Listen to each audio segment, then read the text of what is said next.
Greetings, everybody. My name is Coin. Welcome back to another episode of The Legend of Zelda Tears of the Kingdom. I was just fixing an audio issue. So sorry about that.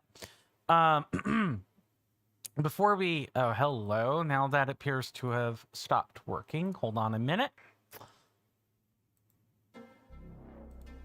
There we go. I believe that is all the audio worked out. Before we get started... I'd like to take an opportunity to thank all of our wonderful contributors during this month's cycle. I apologize for the rocky start this week, and in particular of this past 2 weeks has just been kind of rocky. That's the Christmas holiday for you. Sometimes things are just rocky, and you have to deal with it. Thank you to our wonderful subscribers during this month's cycle. If you guys want your names on these placards that I read at the start of each and every stream, you gotta chuck some coins at me. Whether that be in the form of a continuous subscription or a one-time contribution of $2 or more through Patreon, or I'm sorry, through Coffee or Stream Elements or something else along those lines. While I do not have any Patreon patrons or one-off contributions of $2 or more, I would like to thank those who have contributed in the past. Your help is really, truly much appreciated. I'd like to start by thanking Just Me Carly 917 for their Prime Gaming subscription. That is $2.54 into the pool I didn't have before. So I want everyone to know that the Prime Gaming subscriptions do help. You get them for free with your Amazon Prime account. You get them once each month, non-renewable. So if you think your Prime Gaming doesn't help, it does. And you get most of the same benefits as your peers as well. Please do enjoy the subscription package at that tier. Thank you so very much, Carly. Thank you. I'd also like to take an opportunity to continue to thank Mr. Rasby the Player for their Valkyrie tier membership over at Coffee. I really do sincerely hope that you enjoy all of the benefits that come along with such a subscription package, good sir. And with that, we might need to finish playing the camera minigame. Let's see. Just a little bit, yeah? Welcome on in, Mr. Jason. Good to see you. Hopefully you're doing well in body and mind, and I hope you enjoy your stay. Mr. Jason says, that's just a prime example of how you can support Coin. Too true. Oh, I forgot to...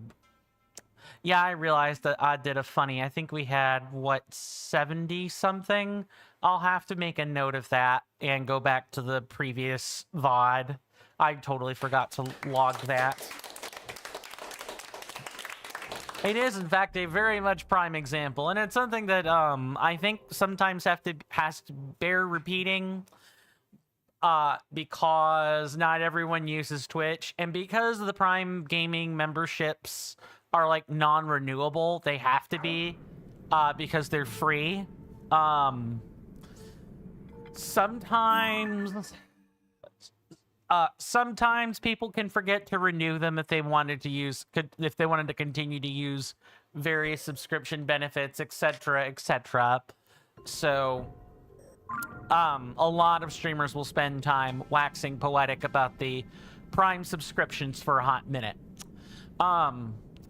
First off, recap. Last time on The Legend of Zelda Tears of the Kingdom, we very much started and continued along our journey to clear out all of the remaining Korok seeds.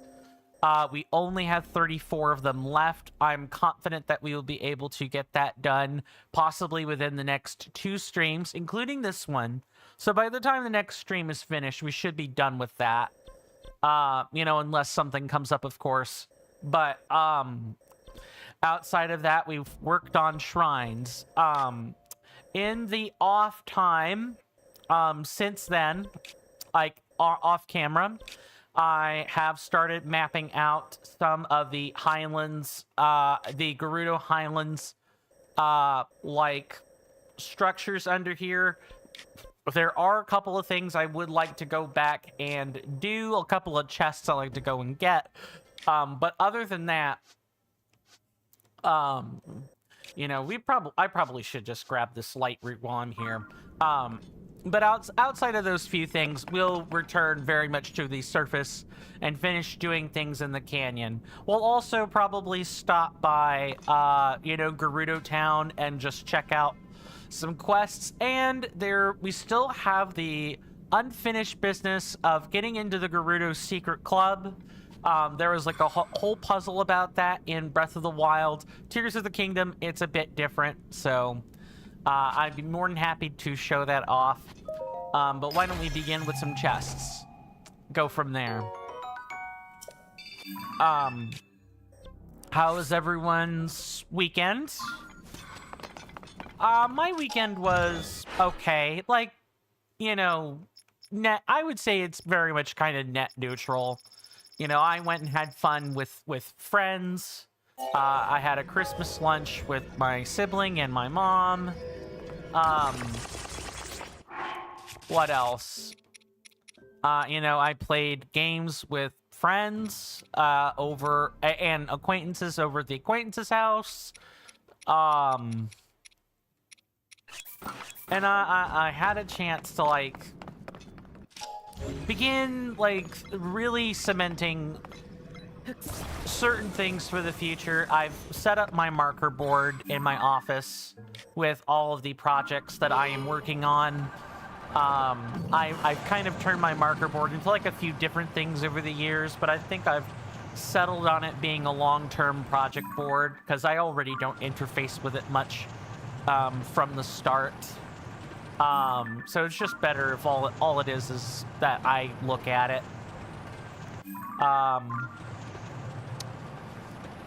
I'm also kind of...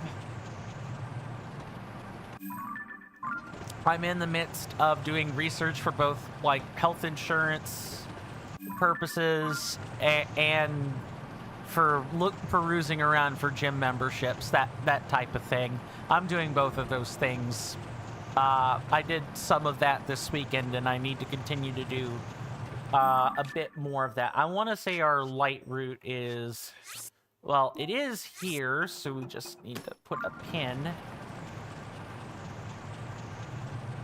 And probably go... Yeah, you know, okay, let's just get out from underneath that and figure out where the heck this is. I really think it's on the other side, probably. Yeah, that's absolutely where it is. All right, we could just turn around and go that way. Mr. Jason says, before you went out for Christmas dinner, Mr. Coin, you had a haircut, so you look presentable. A friend of yours asked what your Boxing Day plans are. You said, well, since I've had your haircut, I might have a second Christmas dinner with all the trimmings. Thank you, Mr. Jason. That was a pretty nice one.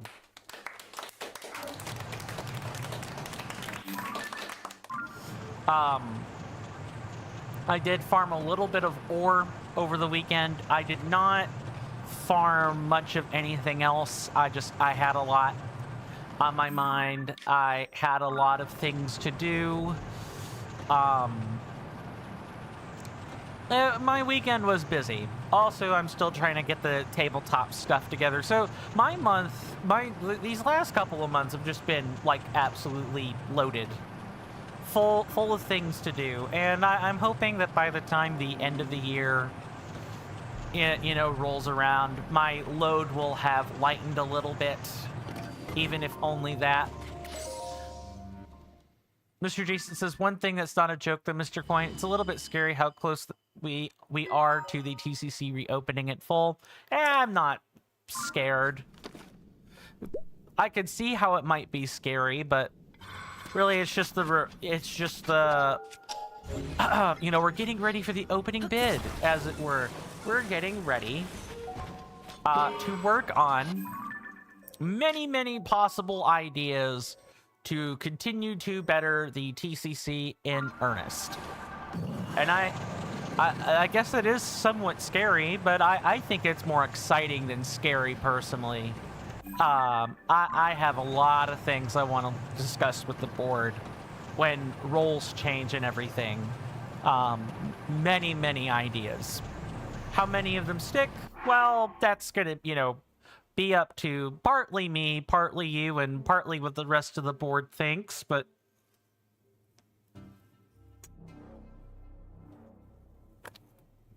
it's a challenge. And if there's anything that people should know about me is that I like a good challenge. I like sinking my teeth into something and, not really letting go, or I like being able to savor every bite of the challenge that I take. And the TCC and its management will be right up my wheelhouse, if I'm being at all honest.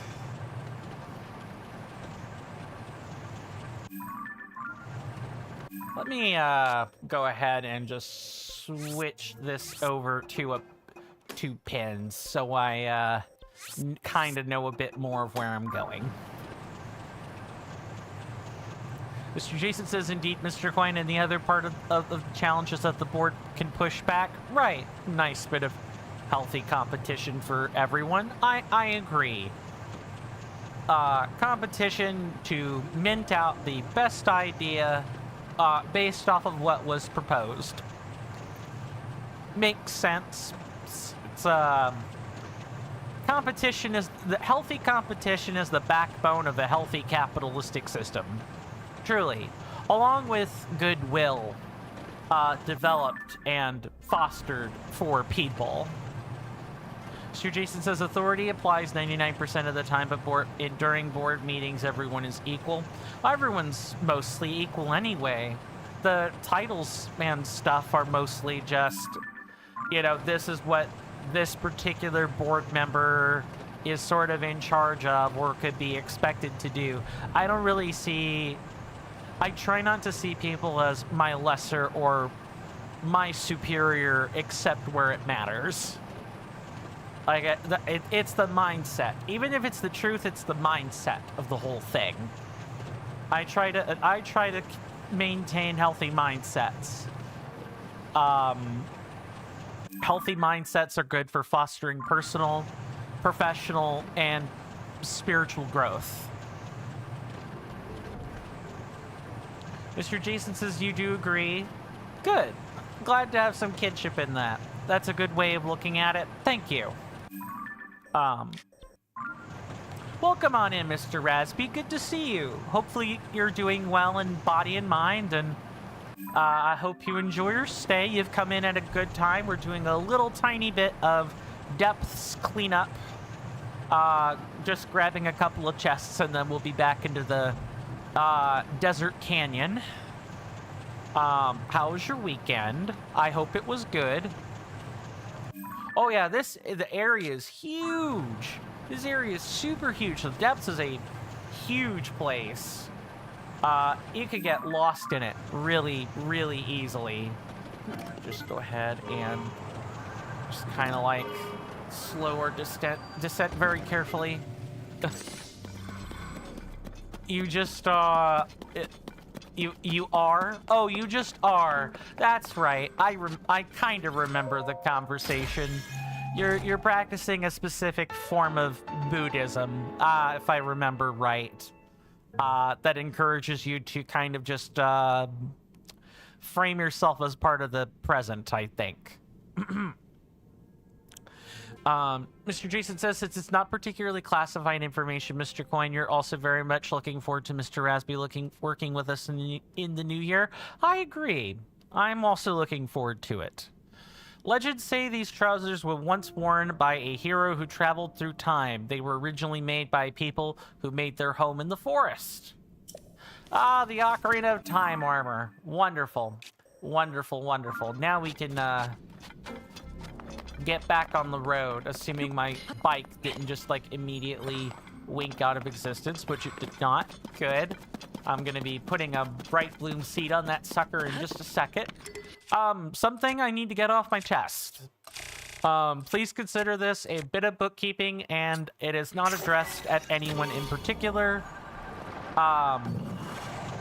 It's something that has been brought to my attention, and I want to make perfectly clear that it cannot be a thing moving forward. There have been a couple of instances. One part is, of course, on myself, and another part has been on another individual. There have been two separate instances of this where someone has said, I don't want to hear or talk about this thing, and someone violates that and says, we're going to talk about this thing, whether directly at them in words like myself or through the context of like mentions or replies, like in the other instance. If someone is establishing a clear boundary in chat, please do not cross it. Offenses will be met with a purge, and yell at me if I do that. I don't get to get off the hook because this is my channel. Yell at me. Future offenses beyond like a purge will be met with a timeout, and then probably a temporary, and then a permanent ban, in that order. So I'm giving everyone like a notice that we get 4 or 3 warnings about that. People have approached me in private. I'm not naming names or referencing situations for security reasons. I just want to make clear that the event cannot continue. I assume that the understanding is clear, and if not, I'm more than happy to take questions. Mr. Rasby says you're just following the principle of avoiding quantifying stuff. Quantifying would be a number, but I get what you're going for. Just not putting adjectives on things, like qualifying things. Mr. Jason says, as you are aware of the situation, Mr. Coin, you have my backing. I was asked to more or less keep that... I was more or less asked to do this anonymously, so I am doing that. Don't point people out, don't make a reference to anyone specific, so I am not doing that as per request. Otherwise, I probably would have gotten a little bit more targeted with that. Oh, did we just get a charge out of this? Is that all that happened? Yeah, okay. We got a crystal charge out of that. Mr. Rasby says, oh, it really was qualifying. They're words that are easy to mix up. I totally get it. Also, as a separate bit of bookkeeping, and this is a bit more... Mr. Rasby says, you were avoiding this word thinking it was wrong. I hear you. Qualifying in terms of like, oh, are you trying to tell me something, Mr. Rasby? In like a very indirect terms, is that what's happening here? Feeling a spike of anxiety in case you were the one who crossed boundaries? No. Not really. These are two separate things. No, you were, I can easily confirm, you were not one of the offending parties that prompted this message, like at all. But it's one of those, even if you know who the rowdy student in the class is, you can't really, if you're a teacher, you can't really address the rowdy student except either behind closed doors. But if multiple people make complaints, you as the teacher kind of need to, you need to tell the whole class to avoid singling people out. That's more or less what I'm doing. Mr. Espy says you have nothing to say directly or indirectly. Very well. Very well indeed. As far as the separate bookkeeping matter was concerned,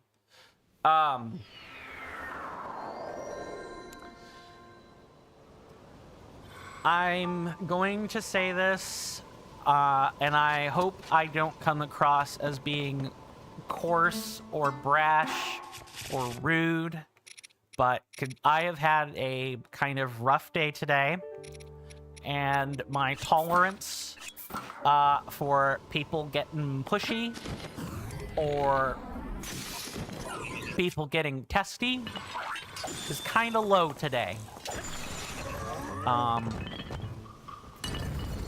I don't want to, well, hello, Construct. Oh, that's hilarious. Okay, but, I'm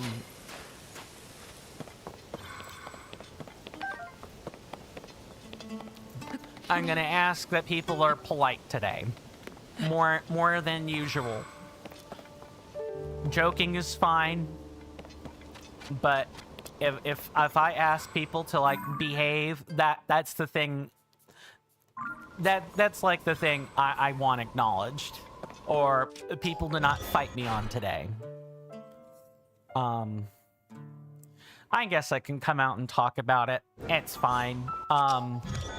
In fact, talking about it might even be helpful. Before I do talk about said thing, however, I would like to take the opportunity to remind people about, or tell people about the object map that we use. If you guys want to follow along as we collect all the Korok seeds, visit the various shrines, complete quests, and so on, I highly recommend typing in !TOTK MAP. If you're on YouTube, a bot should be coming around with the rounds on the commands, but *TOTK MAP will accomplish the same thing. I will demonstrate on YouTube right now.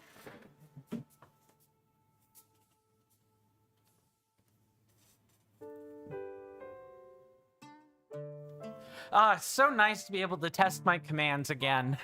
I can't tell you how good that feels.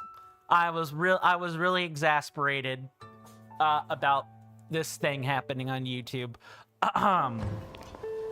So, and I'm going to preface this by saying that, well, I'm going to continue to like look at chat and everything, but I'm probably not going to acknowledge too many statements until I'm finished. If that's all right, I just want to get all my thoughts, you know, out there, that type of thing, because if I do interrupt myself, I'm probably not going to finish that thought. And I've really been contemplating that for a while. I just wanted to say it. Let me also make sure my wires aren't crisscrossed. Okay. One last confirmation of chat. Mr. Rasby says, oh, that's fine. You'll refrain from some kinds of jokes. I appreciate that. Mr. Jason says, and this is why I value you and your upcoming position in the TCC, Mr. Coin. Your approach is firm but fair, which is the complete opposite. I wouldn't say that, Mr. Jason. Not at all. Firmness and fairness is something that is practiced more than anything else. Mr. Jason says, of course, go ahead, good sir. And Mr. Asby says, all good, thank you. Gentlemen, much appreciated. Mr. Jason says, are you sure? I'm kind of, don't annoy me. I wouldn't say that. I mean, yes, your tolerance for annoyance is low, but that's just a matter of, you know, everyone has different tolerances. That doesn't preclude you from being fair or firm. It just means your tolerance for, you know, BS is kind of low. My tolerance for BS is quite high. Oh, man. Yeah, my tolerance for BS is just... I don't want to say better than other people. What I would say is I've dealt with a lot of it in my life, so what's a little more, right? I need to look at this rock real quick. I think it's right here. Yeah, it's this one right here. Good. I'm just going to mark these before I start on my storytelling. Here's one, like, out here. There's another one up there.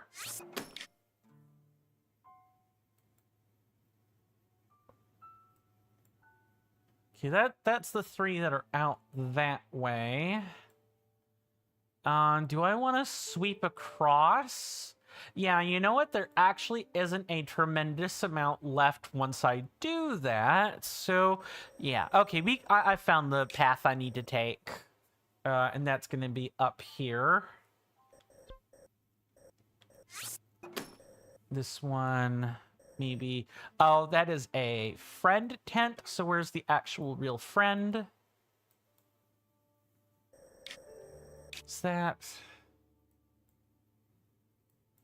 Oh, okay. Yeah, that's what this icon is. Got it. And the last one is like out here. And this would be the corresponding cave. Okay, it's like out here. This ought to be good enough.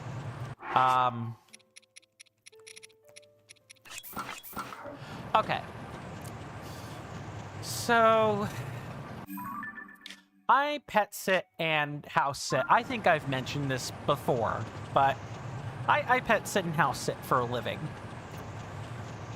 I had a client, or I had a client. I want to emphasize had is an operative word.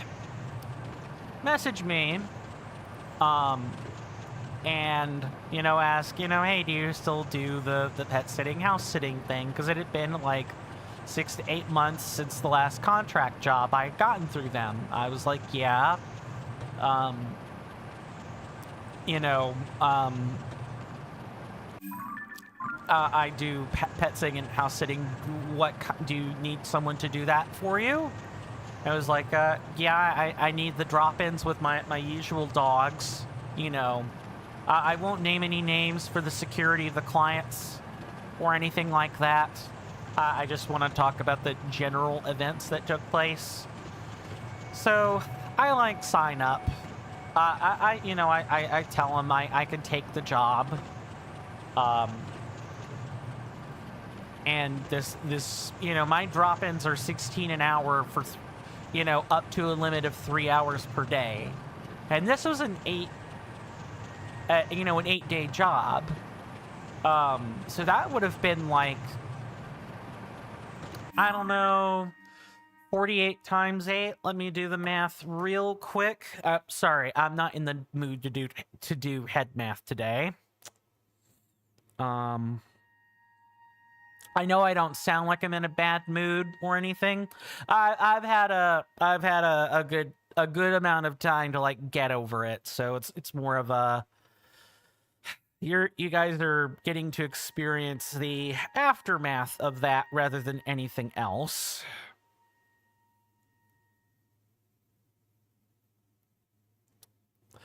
About a $400 job, which is like more than I usually make. For reference, I make 30. Okay. So with house sitting, there's 4 rates. And because I do not have a place to kennel animals or otherwise house them, I have access to 3 of them.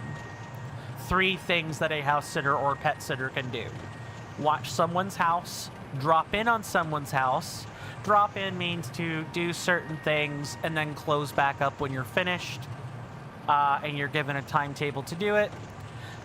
Pet sitting more or less is the same as house sitting, but the objective changes. And then pet drop-ins, which are things like, oh, I want to hire you to come out, walk my dogs, feed them. You know, maybe one of them needs a bath, another needs to take their medicine, yada, yada, blah, blah, blah. But it's, you go in, you do the thing, you come back out. That's the difference between a sit-in and a drop-in. So I had 8 days worth of drop-ins lined up. And then the transportation that I had set up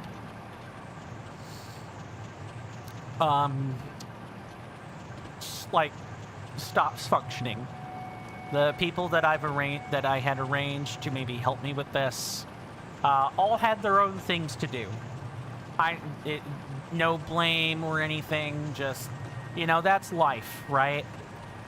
But I had a good cry about that. I had to tell the client that.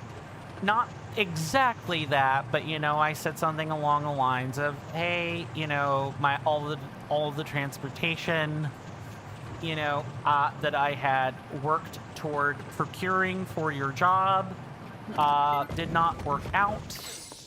You know, I need to decline your job. And, you know, I was expecting like you know, a burned bridge response, like, oh, that really sucks. I'm sorry to hear that, but also, you know, I still need this job, so I'm gonna need to find someone else. And, you know, that's kind of a burnt bridge, right? Like, if you lose a client, or you could potentially lose a client, they could go on to speak ill about you.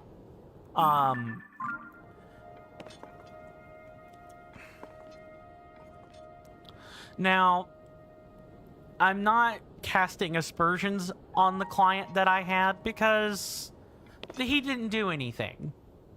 He didn't even say anything other than, I understand, hopefully everything is working out all right, blah, blah, blah. He was really nice about it, which is not at all what I expect.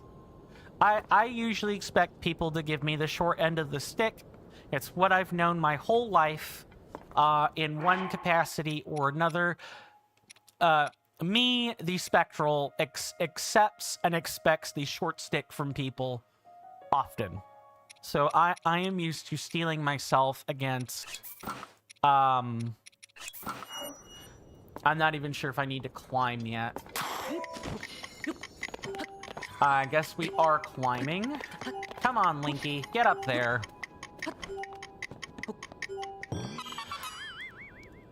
So nothing the client did or anything, and the client didn't do anything. But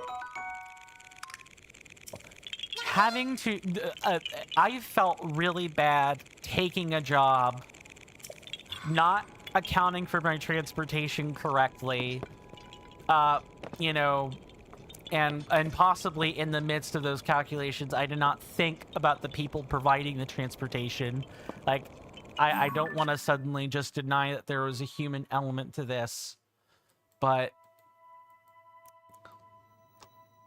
I didn't think about the right things in the right way, so I accepted the job without being aware of, like, all the pitfalls of accepting the job, and then I set someone back. I set a client back by, you know, having to decline the job well and truly after, and I felt really shitty. I felt really shitty. I had 2 cries about it. That's how shitty I felt about this. And it's not just like, oh, it's the client job, but if anyone knows me, if people know me, people know that I am an existential person. I think about things deeply. I am very keenly aware of how to connect dots and patterns and inferences together, as well as history. I'm very aware of my own personal history, critically so, and it made me think about all the life choices that I have engaged in up until, you know, this point.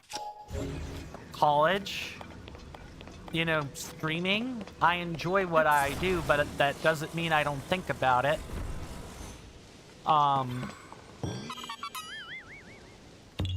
I should be counting Koroks.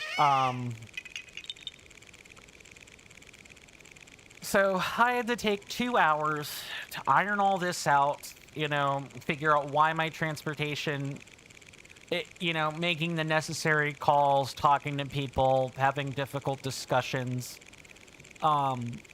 Another part of this is, you know, insurance and gym memberships and things that I've been saving up toward also entered the picture. My life choices entered the picture.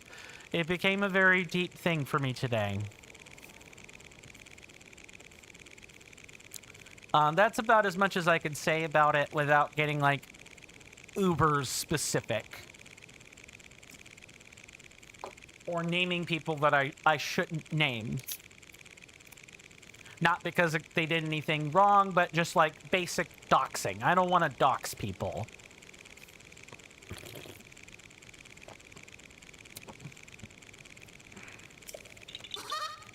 So... There everyone goes. There it is. There's the story for why I was late today. And this didn't unfold quite that quickly. I had accepted the job, you know, about a couple of days ago. And I thought my transportation was already square, but it wasn't square. And because it wasn't square, it caused a whole bunch of setbacks for no less than like 3 or 4 people. It was bad. Mr. Jason says you agree, Mr. Coin, and also as you said via DM, Mr. Coin, good sir. Oh no, Mr. J. Hold on. Let me read this to make sure I know what you're getting at. Said person did not and will not get lightly at all here by doing said thing, but doing said thing, especially with the rank that the person who said person offended, it would have been more severe in the TCC, right? Okay, I'm glad I read this. Mr. Jason, I'm not talking about them. I talked to the offended individual about that, and I already addressed it according to their wishes. I'm talking about my personal life with my pet sitting and house sitting jobs that I take on. There is a really bad snafu about that. When I said that I had things in my personal life in the post on the Discord as to why I had to push the stream back, this whole conversation was what I was talking about. No, as far as what you were talking about, that scenario's, you know, that's administrative stuff mostly. Mr. Rusby says, yeah, that scenario sounds really effed. It's just I misjudged that. I misjudged a lot, and it made me feel things. It made me feel you know, like I misjudged a lot more.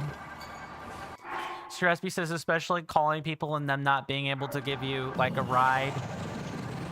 And you know, the transports that I was going to use for this particular job were aware of the money, but the money didn't really much matter. They had other stuff going on, and I didn't consider that as much as I should have.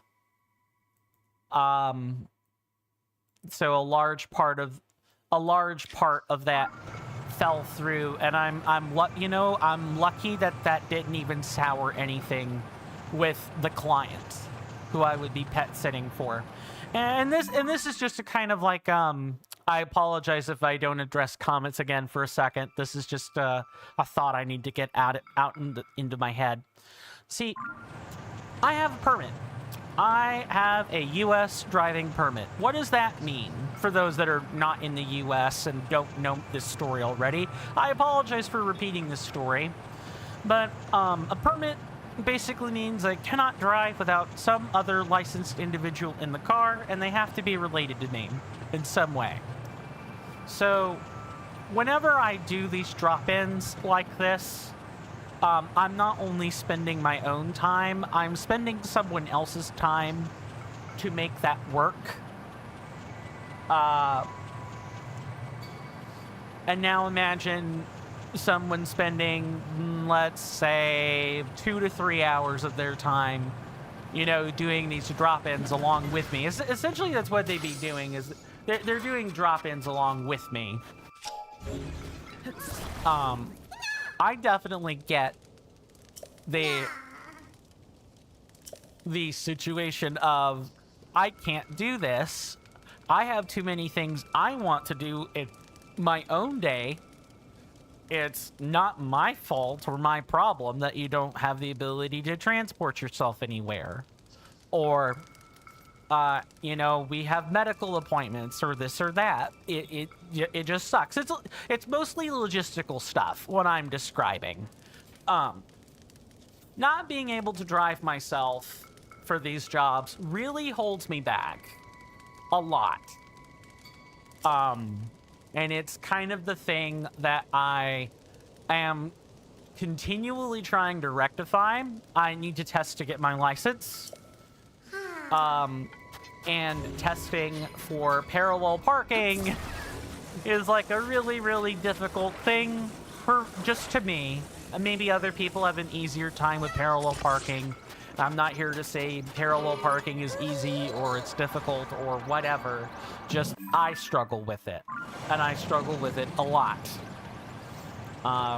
Even worse, you know, I know once I'm done with parallel parking, or like learning the required skills for parallel parking, I know in my honest heart of hearts that I probably don't need it.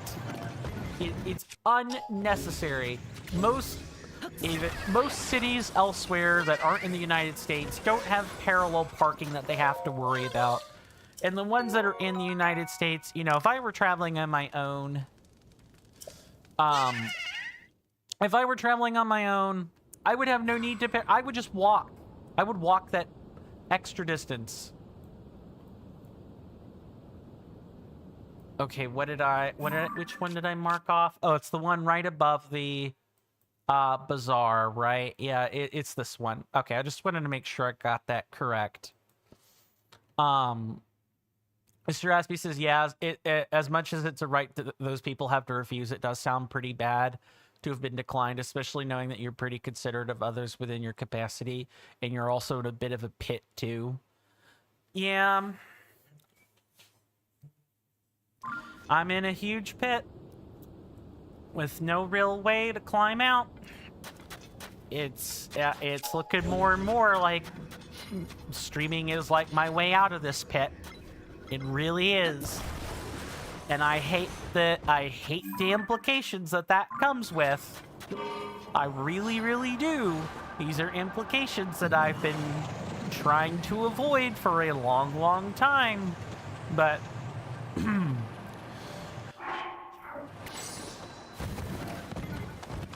you know, so I needed that. I'm sorry. I'm sorry, I'm sorry, Guy. Oh, I wasn't gonna say that. Good Ivaba. No, that isn't right. I just combined good evening with the Gerudo Sub-Saba. A sign I've been here too long, perhaps. Perhaps. Which reminds me, I've heard all sorts of new greetings lately, like Voda and Sava. Should I be using those instead? Oh. Another Hylian stranded out here by the sand shroud, I take it. Well, the storm has settled now and visibility is clear in any case you may care to look. In any direction you care to look. It should be safe for you and your wingless kin to cross the desert again. As for me, I've grown fond of this little oasis. I think I'll bring my family out here and make this place your forever nest. You have a family? Oh. My wife runs a general store in Rito Village. I'm not one to brag, but she's the most beautiful lady you will ever see. Smart man, good answer. And remember, folks, it's not happy wife, happy life. It's happy spouse, happy house. Happy spouse, happy house. No matter who you marry, or what gender they are, or what sexuality they have, or even what what species they are if it comes to that. Just remember, happy spouse, happy house, and it will serve you well. Anytime someone says happy wife, happy life, just replace it with that. This way, husbands are also included in this whole thing. Easy. Our son runs a store of his own in some other town or other, but I'm not entirely sure of all the details. The town itself was apparently established fairly recently in northeast Hyrule. That's Terrytown then, and I think I know the exact bird you're talking about. As you might imagine, the two of them stay very, very busy, so it may be some time before we all live together again. At the end of the day, this is where I have chosen to rest. Good vork, old home. Goodbye. I meant goodbye. I just mixed it up with the Gerudo word savork. Good vork. Perfect. Oh, fantastic.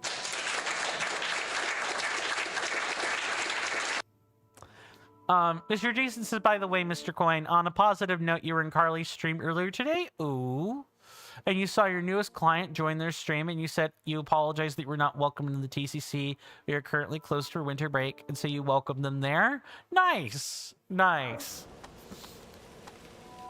I'm glad that any potential mishaps were cleared up with that. Alrighty. I love how they just run for the hills. All I did was flip over a bike. It's hilarious. I'm just gonna come up here and probably get the Korok that's up here.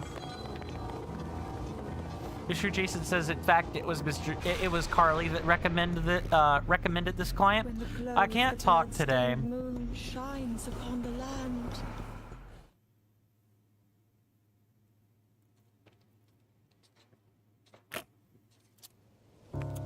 Sorry, I did not brain that quite right.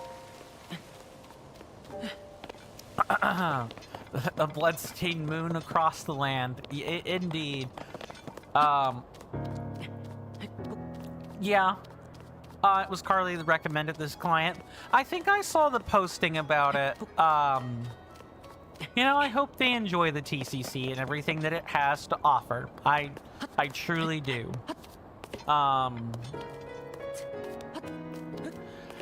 Going back to what I was saying earlier, this is something that I've been living with for 15-ish years. For reference, most people in the United States get their license around 18, 17 or 18.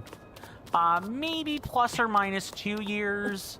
But most people get their license pretty early in life. It's basically required to like live in the States. You need to be able to drive. So many places are spread out over interstates, highways, roads, and like so on. Or I say roads. Interstates, highways, dirt roads, anything of the sort, you name it. They're all, you know, distant. They're distant places. The U.S. has a wide expanse of land, and you need to be able to drive it. No exceptions. The only place that you could probably get away with that is in major cities. Atlanta in Georgia is an example of this, where you could quite literally walk to work if you're working in like a corporate office or something. Or even if you work the outskirts, you can bike.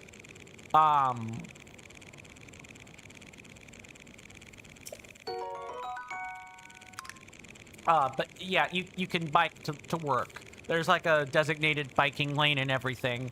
But for the most part, if you're not in a major city, you can't really expect to have accommodations to bike. But there's just too much land to bike over in too much time. I don't think, even if I took someplace like, I don't know, like France. If I took like France, I would not expect people to bike from one side of France to the other side of France. Did this dude just like sleep? He slept. Can I wake him up though? Oh my god. He'd just be sleeping. No, so much for, you know, care or lack thereof of there being like giant vehicles every which way.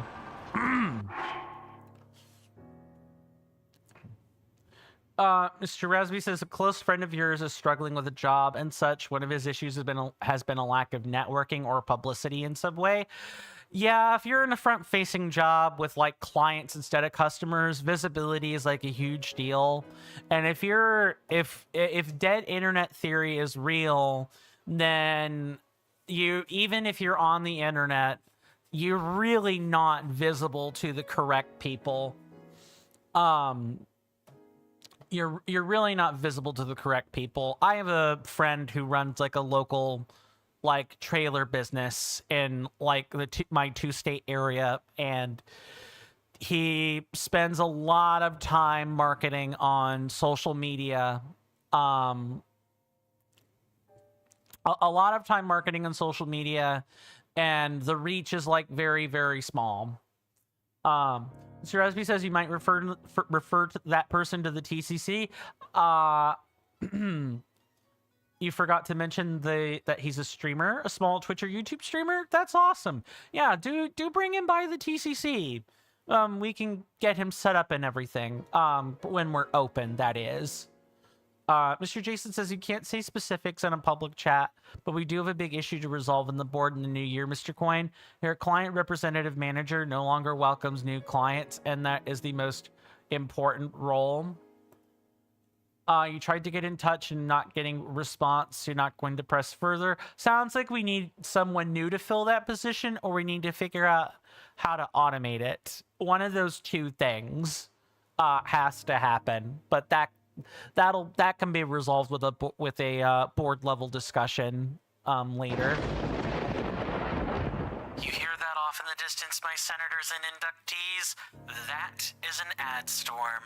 In about 5 minutes, it'll blow over us, and then we can get right back to the gaming. Thanks.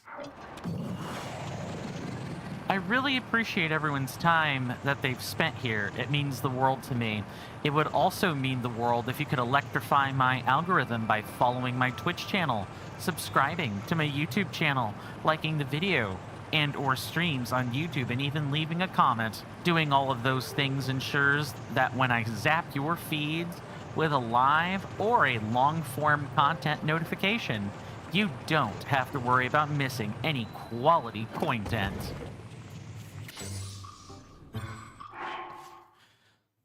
Thank you guys for sitting through that stuffy and boring video. I know nobody likes to hear that type of thing, but I do appreciate people sitting through it nonetheless. We do take commercial breaks at the top of the hour. At the top of the hour, there will be a timer above my head.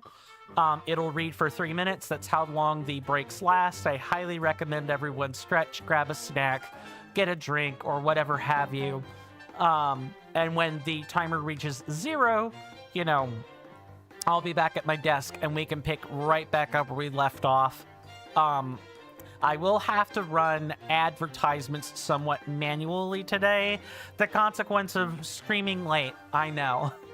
I hate it as much as anyone else. And, you know, since I don't have a client job, I'm hoping that today is going to be like the last time I have to deal with, you know, major things for a while. I'm hoping that's gonna be the case. Let me go and catch back up on chat. Let me also double check YouTube. YouTube appears to be fine. I also want to thank everyone for the subscriber count this year. We're hitting up 150. If I get 5 more subscribers on YouTube, I will I'll figure out something else that I can do, since we're still working on a major like long form like project series. But I'll figure out something else.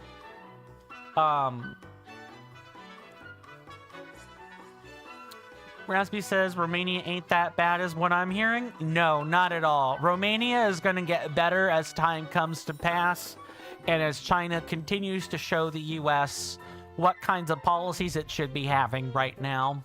That's about as much as I'm going to say without getting overtly political. Right, that's mentioned at Mr. Rasby. I can ignore that part. Yeah, the friend is kind of exactly who we are looking for in terms of people to help with the program once it gets established, or more established than it is. Mr. Rasby says, I like at least one of those 2 words, Kappa. I don't know. I think I can kind of guess which one of those, perhaps.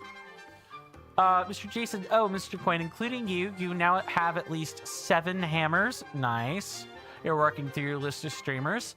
Yeah, lead moderator just means more or less, you know, if a moderator is misbehaving, I don't have to, like, sit there and do something. One of my other moderators could take care of it.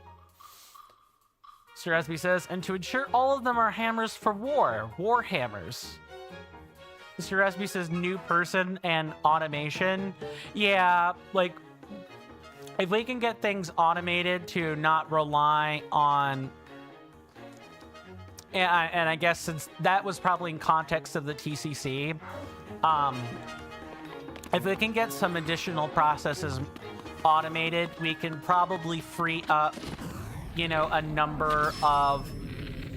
Let me just... These are regular black ones, right? Let's just do this. And kind of go from there. Pop. And one more time for the fans. Pop. Goodbye. Once we automate certain things, I think things at the TCC will be a lot easier. We already have a ticket system. So, and that automates a lot of things. All we have to do is figure out what else can run off of a script and go from there.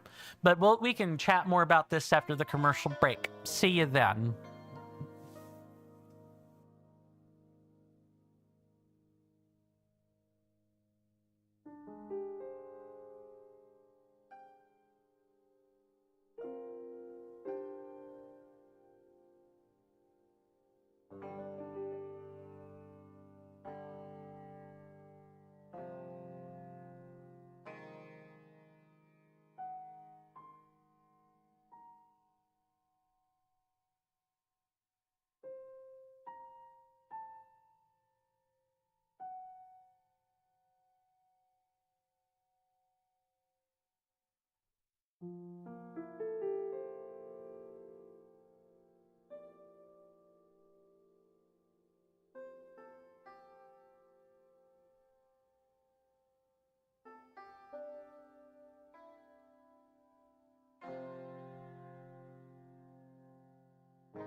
I am back. So sorry about that.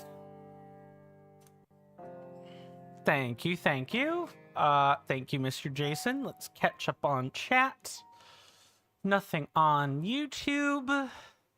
Let's not shrink the window more than it already is. Let's see. Right. Mr. Jason says lead moderator is more or less what you usually do in capacity. Channel manager. Right. And then you go to explain what that is.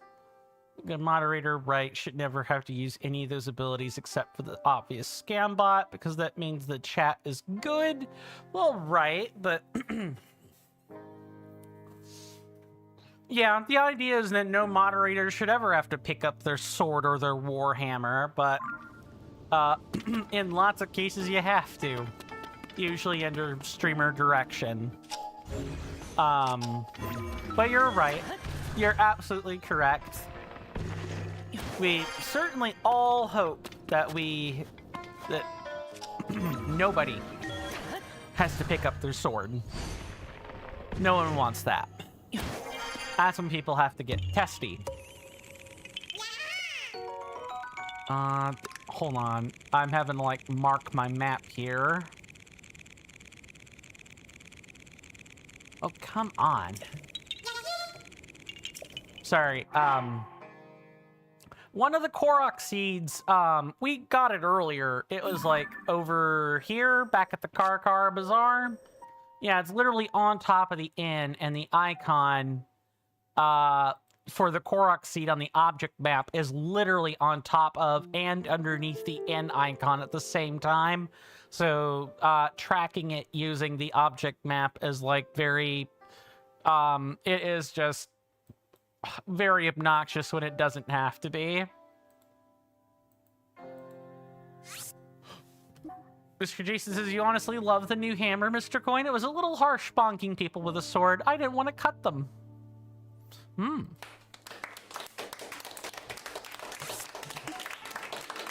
Now you can safely bonk them when necessary. Bonk. Indeed.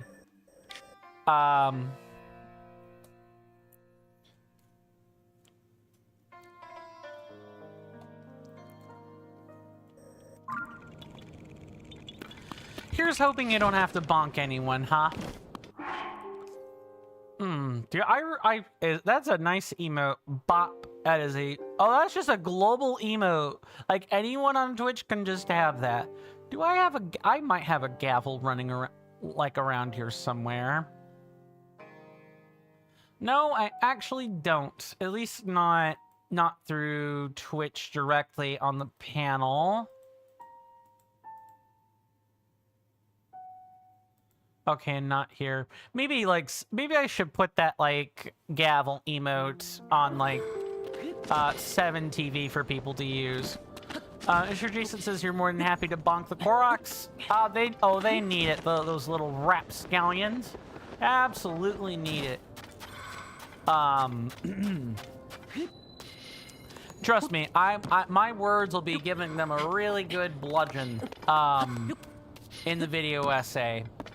I think the implementation of them, or I should say the concept of them, you know, go find a collectible out in the world. It's like some, like, really small collectible, but if you keep it up, or if you, like, find them all, something is supposed to happen, or find a certain number of them, and something is supposed to happen.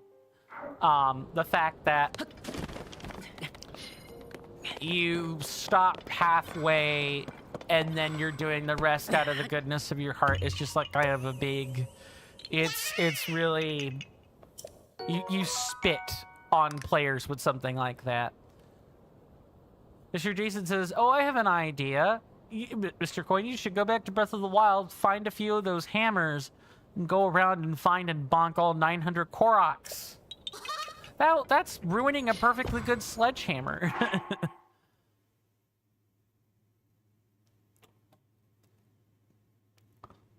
Start an actual mafia so we don't have to roleplay anymore. Maybe. Perhaps.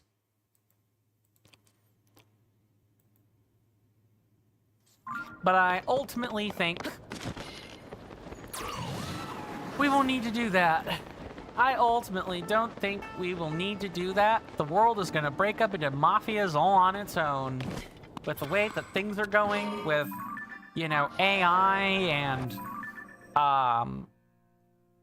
you know, civil rights violations, global wars, rumors of wars, just, ugh, disgusting. I don't think we'll have to wait long for, like, major sub-factions to show up in pretty much every country under the sun. It's like, okay, it is this rock here. I wanted to be sure of that before continuing. So I'm gonna mark these. With any luck, we could finish this today. Where's this one? This one's like out here and off to the west. Okay, yep, I spotted it. Mr. Jason says, yeah, it's kind of already happening. Mr. Coin, one summer in the UK, some people just went out rioting.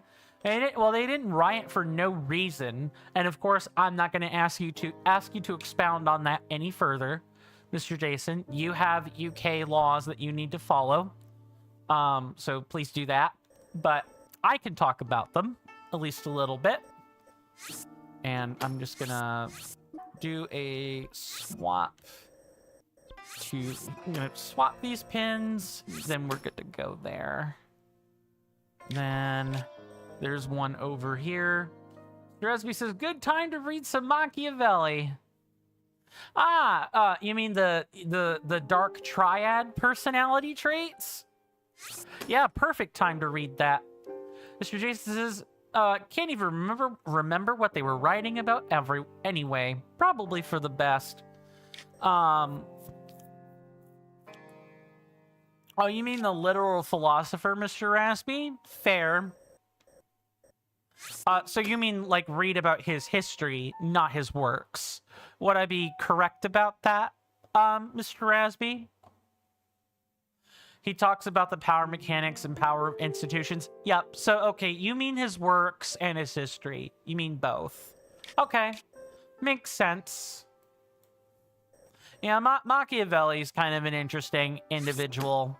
I don't really know too much about his philosophies, other than, you know, what people have talked about in terms of the dark triad, which is like a selection of antisocial personality traits. That it kind of explain. Is that a Molduga? I need to figure out if that is a Molduga. This looks like a Molduga. Let's save. Mr. Jason says you found it. Oh, what did you find? Okay, what they were writing about. Mr. Raspy says you just saw a YouTube video today about him being misunderstood despite not being that villainous much at all. Yeah, he's not a villain. He's good at statecraft.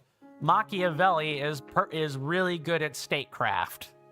He influenced and advised many men about, especially when it comes to religion in the name of the state. He's written quite a few profound pieces about that during his lifetime.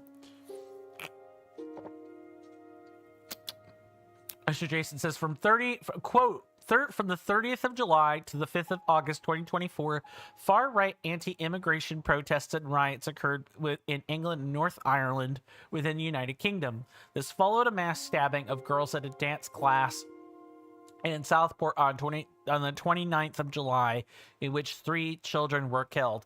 Yeah, I really don't blame them for protesting. You have your government. And again, this is the part where I will ask Mr. Jason to probably just stick to quoting things. Please don't say anything back. I don't want to get you in trouble.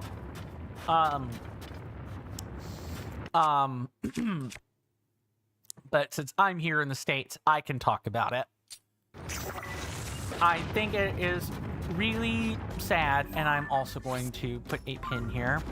I think it is really sad when your government is arresting people for protecting themselves. Let me actually get on the right suit of armor.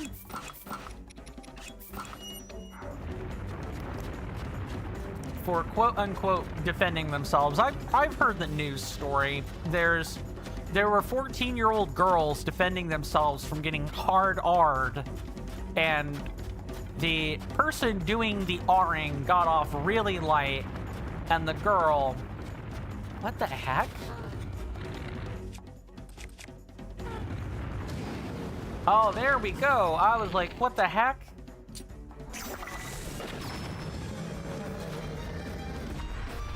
Let's get a picture of this bad puppy before we continue.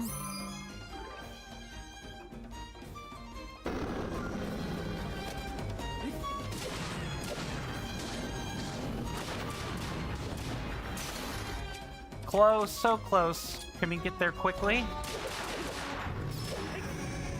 Wow, that... Moldugas used to kind of be a challenge. They're kind of a joke now. Bye!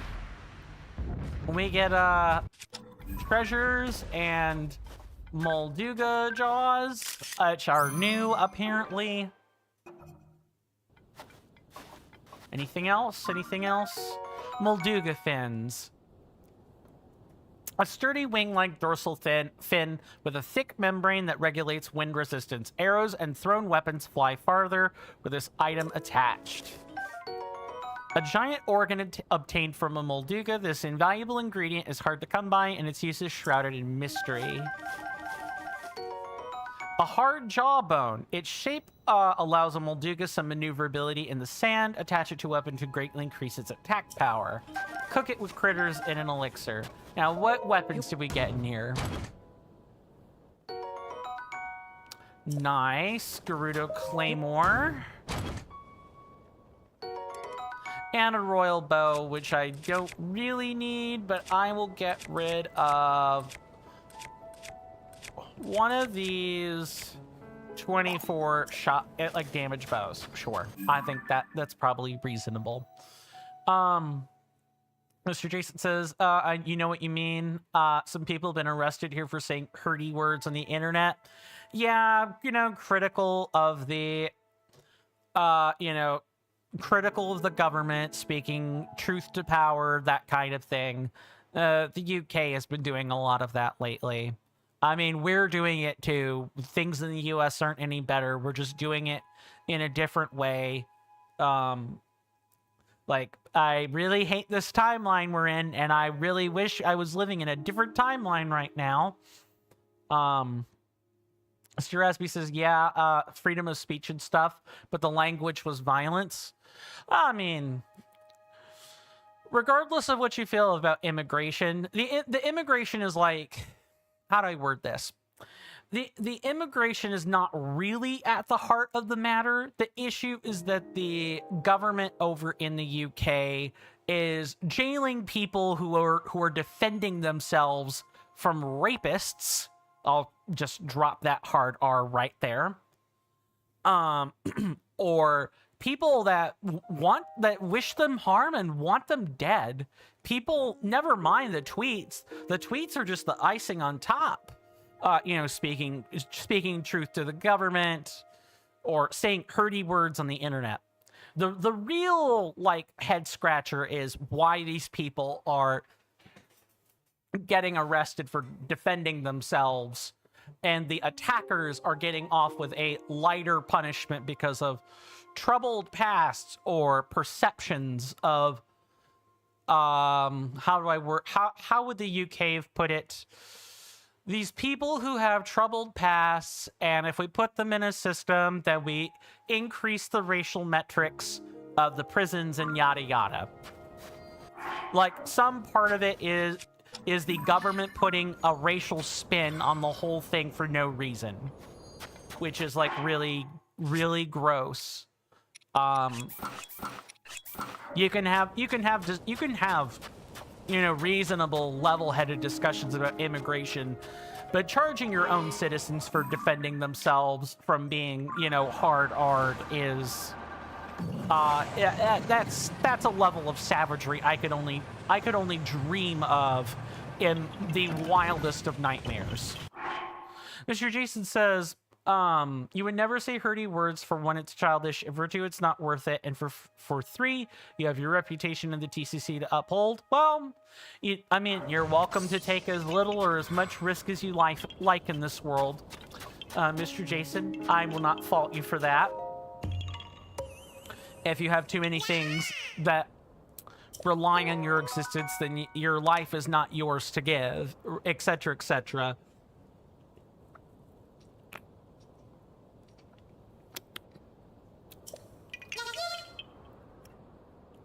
It's just, how do I word this?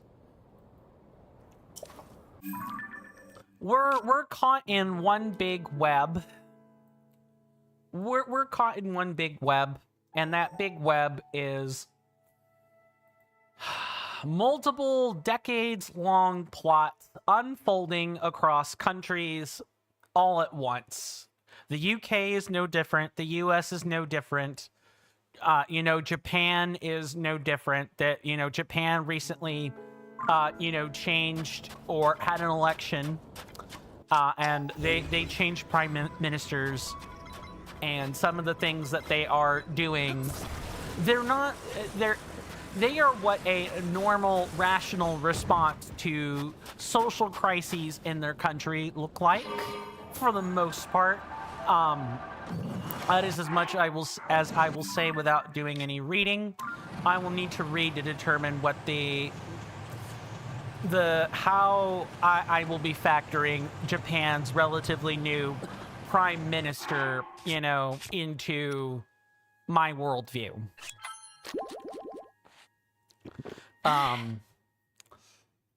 Mr. Jason says, Mr. Coin, you're one part closer now to a Lionel back scratcher. Oh, are all back scratchers made with Molduga jaws?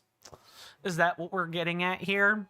Mr. Resby says, not super related, but on the other side of the coin, people being kicked from communities for acting homophobic or other stuff like that also tends to put that person on a spiral where they will only get support or acceptance from people who allow or accept at the very least, or accept that homophobic or other ism tendency.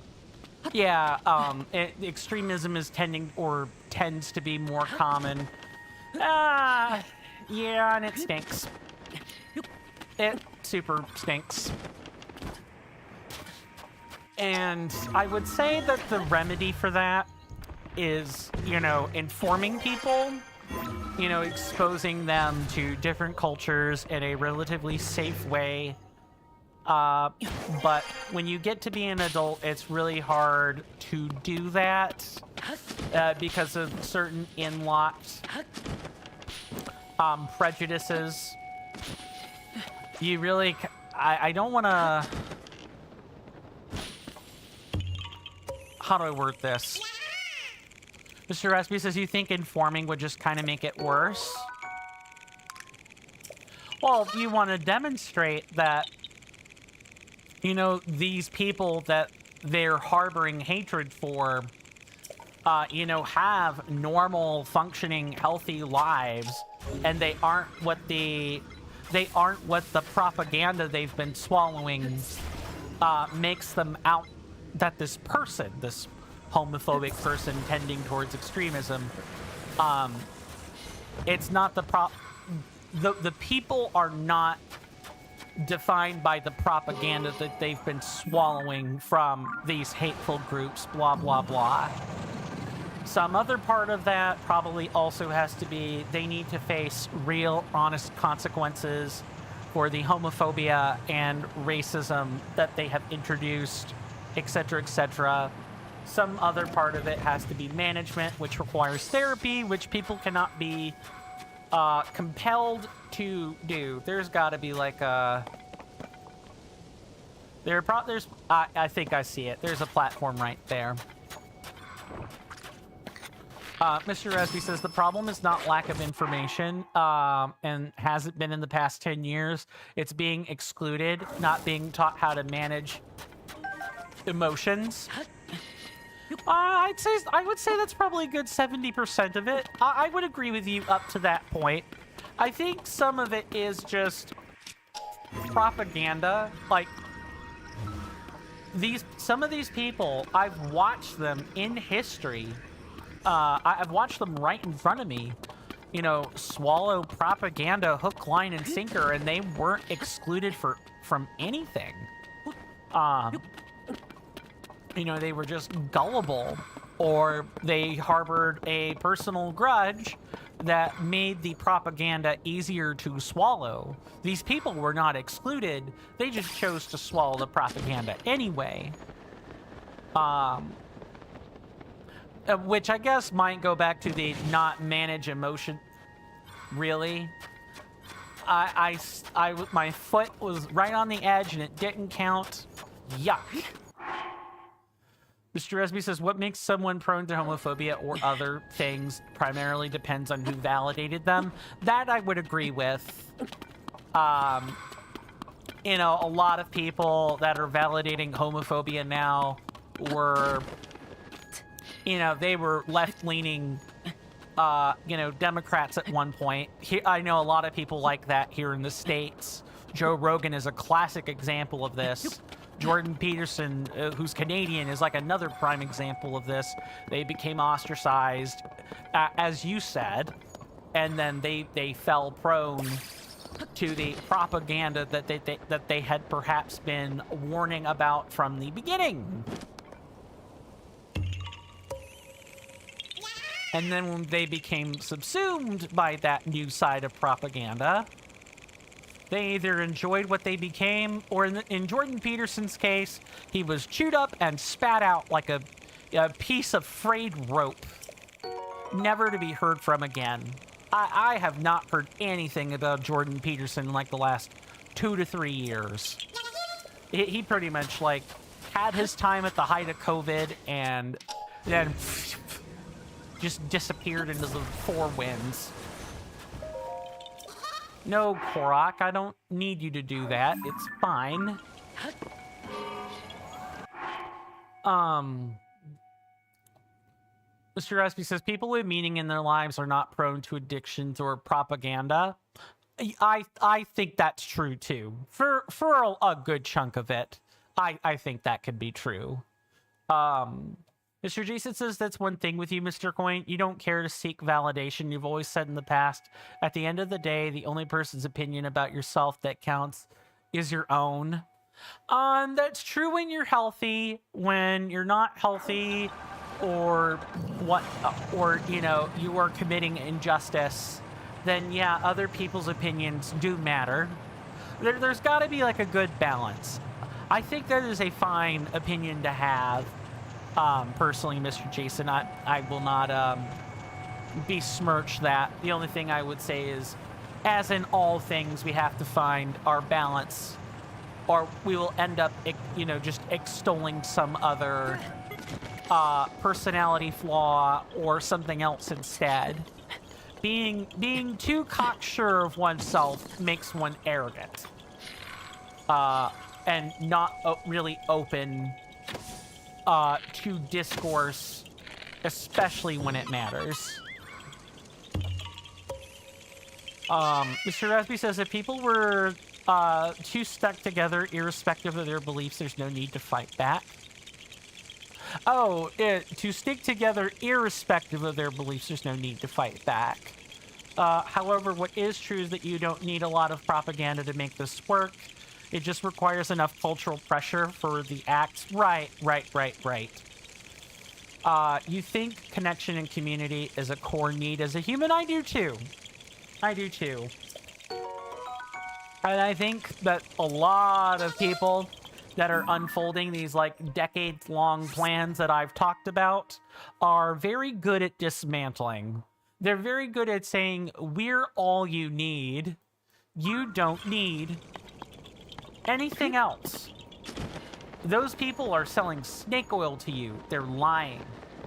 And anything else is hogwash. Rasby says, what the far right is really good at is validating and connecting with people. That's why you'll see extremely nice people who you find out are bigots. Absolutely.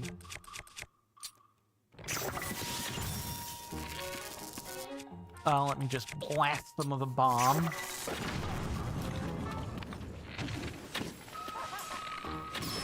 I am not in the mood for Yiga Clan today. Disappear.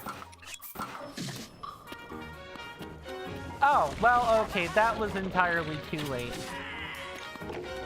Okay, so there is a window on when they will no longer be fooled by it.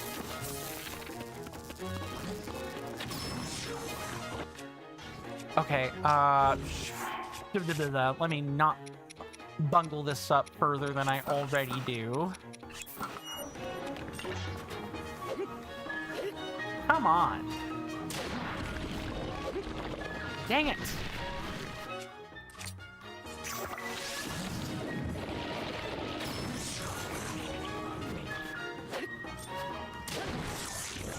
Thank you.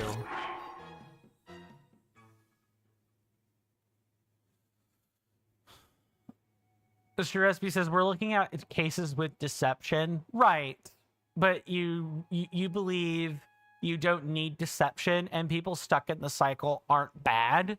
Oh yeah, that's the important thing. And it's something that a lot of the friends that I do spend time with, you know, I try to tell this sometimes. We always get caught up in you know, good faith versus bad faith acting.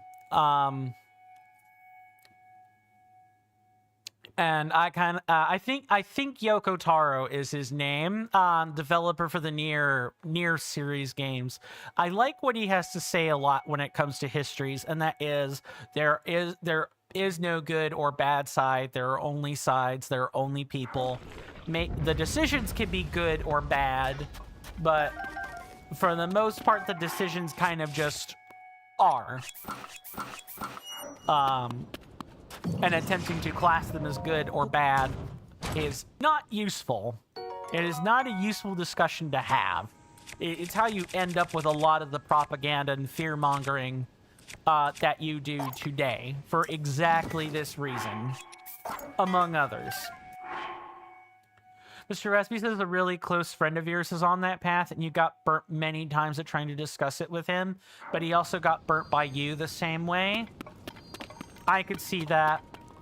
It was so excruciatingly hard at times that you can't blame anyone for not walking the walk, but for that prolonged experience, from that prolonged experience, for you, it really disconnected the idea that far-right people or bad people or bigots or bad people.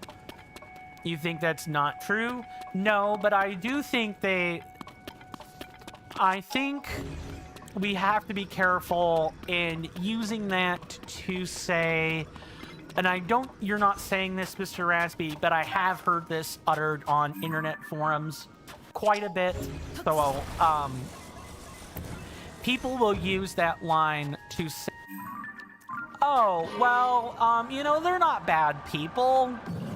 Surely we could, you know, their circumstances were understandable. It's drawing the line between understanding where they're coming from and allowing that to give them a pass into doing awful things. We're here in the US, we're really Mr. Aspi's connection failed for you, came back. Sorry that happened. I hope the connection issue has been resolved. Welcome on in, Aylin. Good to see you. Hopefully you're doing well in body and mind, and I hope you enjoy your stay. You've come in on some rather heavy talk today. Was there like a disconnection somewhere? OBS didn't even tell me. I can see it. There are 418 dropped frames. Okay, can people hear me though?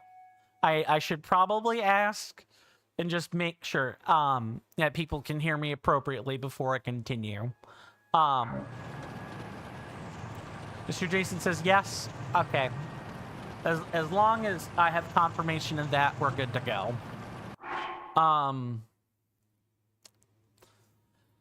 So, going back to Mr. Rasby's sentence for a minute here, because that was when the... And I'm not trying to call anyone out. I'm only trying to say we should be careful not to excuse the actions they take in the midst of getting caught under the ideologies that they've been ensnared by, whether far right, far left, whatever. No, people have to take ownership for their actions, you know, and sorcelled by, you know, brainwashing or not. Mr. Rasby says, you're not concerned with someone calling you on your take. You'll mostly be like, fair enough. I guess it's just me. Like I've had a number of bad actors in my life who were just caught up drinking the Kool-Aid and they did the really bad thing anyway. Now, I have little use for that in my life.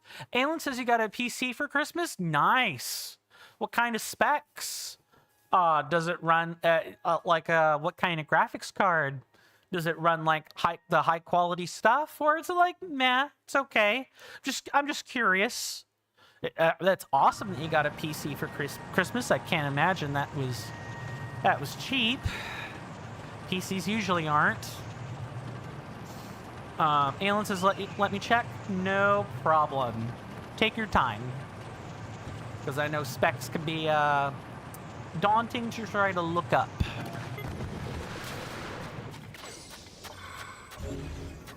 We're actually really close to being able to say we have all the Koroks. We're close. We're not quite there yet, but we're close. I also get a sneaking suspicion I'm gonna miss one somewhere, and I'm gonna be really upset when that happens. I really don't want the 999 case to come true. I would hate to be missing one somewhere. Okay, so it's like here on like I see it. Yep, it's literally up there.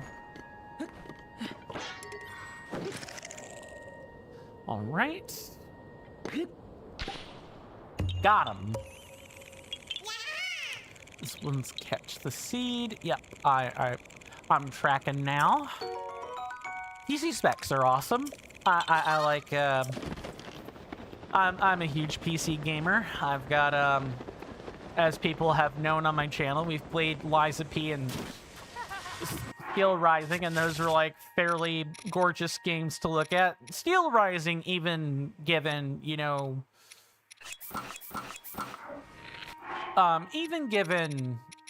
you know, how the LP turned out, I can still appreciate the graphical fidelity that the game has, even if it wasn't the most stable. Mr. Resby says, you promise it's related. You got to kind of process some shit last month or so after having a conflict with a close friend. That's nice. That's awesome. I'm hoping that a good conclusion came out of that. You didn't just process pain, which I feel is what has been happening the last couple of months for me, is I've just been processing life and all of its pain and suffering and not really dealing with anything else. And it really is stinky to try to describe. Alan says it's got 477 gigabytes of storage and an AMD Radeon RX 580 2048 SP, whatever the F that means. I can look that up because I'm curious and get the spelling right.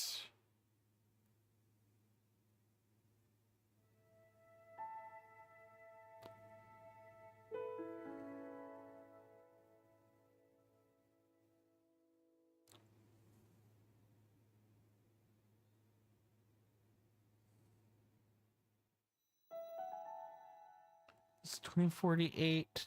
Yep, that is correct.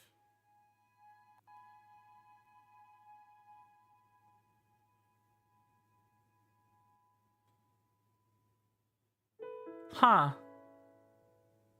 I'm looking at the specs. I assume you got the... You probably got the 4 or the 8 gigabyte.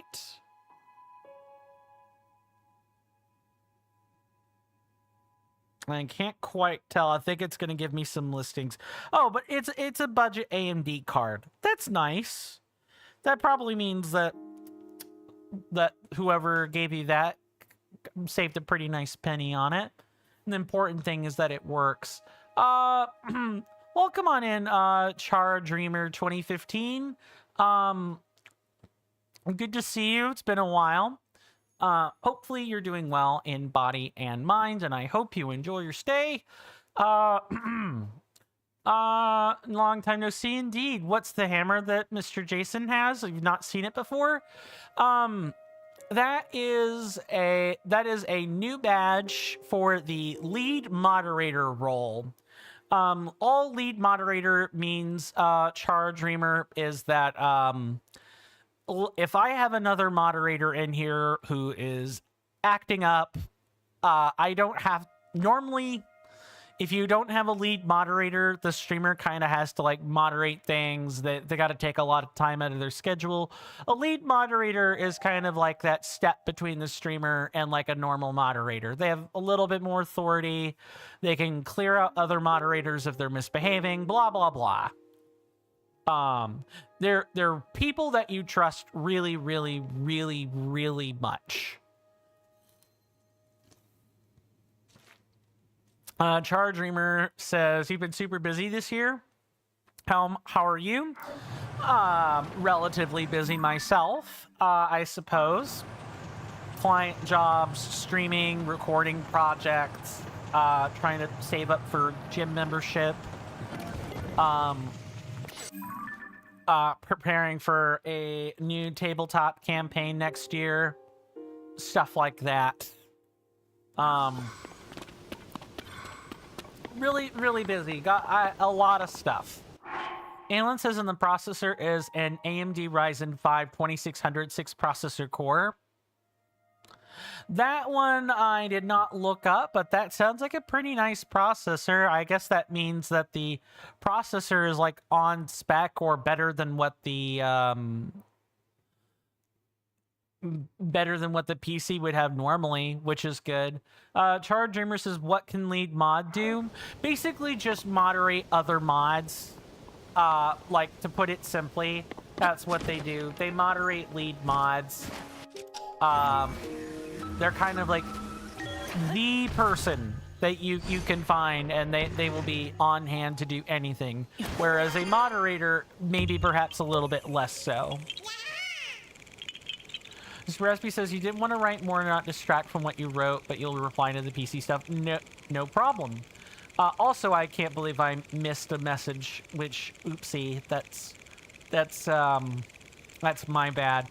Mr. Resby says, you realize that when you're upset at someone else, pretty much every time, it is the case that you're actually upset at yourself, having done that behavior at some point, or the desire for that behavior. It's like you see other people making the same mistake, or behaving the same way, etc., etc. It's the mentoring people, warning them of what they're doing, and they don't listen, because that's not how people work. People just don't work that way. Humans are creatures of experience, and what I mean by that is to say, we are creatures that need to mess up in order to learn, and like sincerely learn social skills or things of that nature. Welcome on in, Grigi. Good to see you. Hopefully you're doing well in body and mind, and I hope you enjoy your stay. You've come in at a good time. We're cleaning up Koroks in the Gerudo Canyon. But how are you doing? I hope well. Mr. Rasby says that the CPU you used to have and paired it with a 1070 Ti, good budget PC. Nice, nice. A budget PC is awesome. Welcome on Intention. Good to see you. Hopefully you're doing well in body and mind, and I hope you enjoy your stay. You've come in at a good time. We're getting ready to clean up like the last couple of Koroks, or like the last couple of handfuls of Koroks in the Gerudo Canyon. Tension says, you did it, Mr. Coin. You beat Age of Imprisonment at 100%. Nice! Nice. Okay, that is... Oh, I'm looking at the wrong rock. Yeah, that'll do it. Okay, this is a Korok friend, so let's find the real one. Where are they? It's like over here. Ooh, there's like a shrine out that way. We can grab that then. That's what, here? Yeah, it's like here.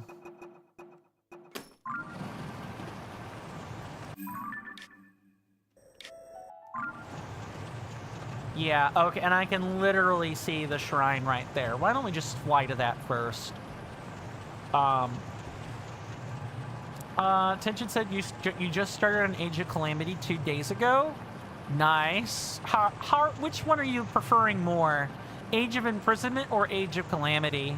I don't know if you've formed an opinion of that yet. Especially since you're playing them backwards, basically, but... I've heard a lot of people say interesting things about Age of Imprisonment. I'm also seeing like a couple of pictures. It looks interesting. I'll probably watch a Let's Play of it at some point to get like an idea of what Age of Imprisonment is going to... what kind of plot points it has. Tension says you like both. That's good. Just go on in there.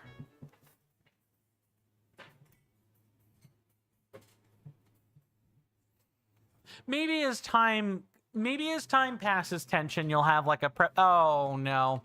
You'll have a preference on which one you prefer. Yup. This shrine imprisons ancient evil. Let's just grab all these. Lure, huh? What, we want to lure him in here, basically? Tension says they really break down the lore. Ah, so it sounds like they're trying to do a better job about making the lore continuous. Because when they do that, just gonna pull that out. Like so. Oh, shoot.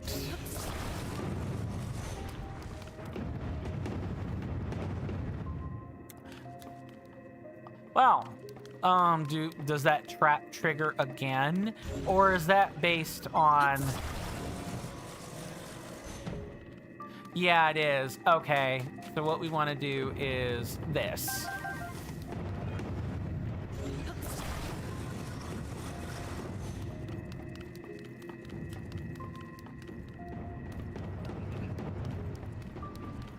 Okay, let's try to, like, get out of view, like, quick.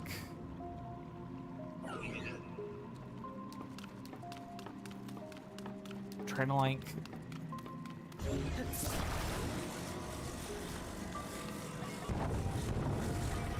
Maybe something... quickly. Ah!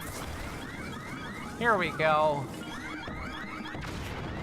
Nice. Wonderful. I think this is one of the last proving grounds as well. We're actually, like, pretty darn close to, like running out of shrines. Well, okay. You guys charge through this at your own peril.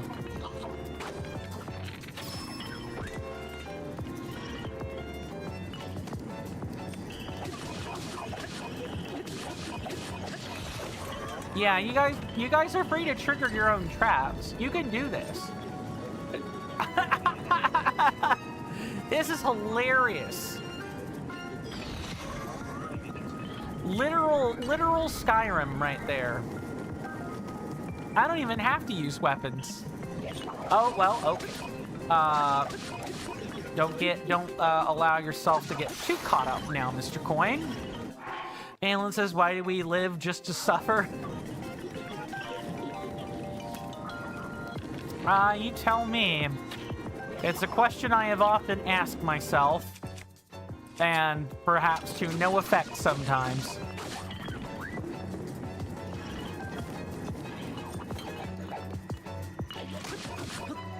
Come on, this way.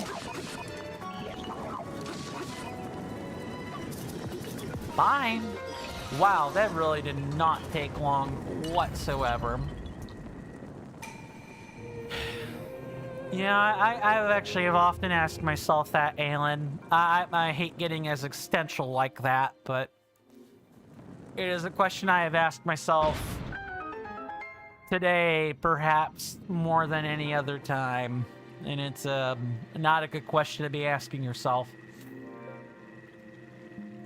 And I honestly don't even have an answer. I don't even have like a philosophical answer to put to that. Alan says you don't know that meme. I do not know the meme you are referencing. No, if that is in fact a meme. Tension says they even gave you stuff from your Breath of the Wild save file. It transferred over to Age of the Calamity. Age of Calamity, you got the ancient outfit and the ancient short sword. Nice. That I did not know. Maybe worth investigating on a later trip into the game. Mr. Coin, which Hyrule Warriors have you played? I have played a part of the original with, like, I don't know, I guess it would be like what, Agatha and like Rudo, like the cute anime waifu character in there with like the blue hair or whatever. I played the original a little bit. And then Age of Calamity. Those are the only two I've played. And I've beaten neither one of them. I played them enough to know what the mechanics are, but not anything else. Tension says, okay, the first one. Just drop this, grab that. What's the deal with the first one, Tension? While that's going on, we'll just grab our lovely little shrine and get out of here.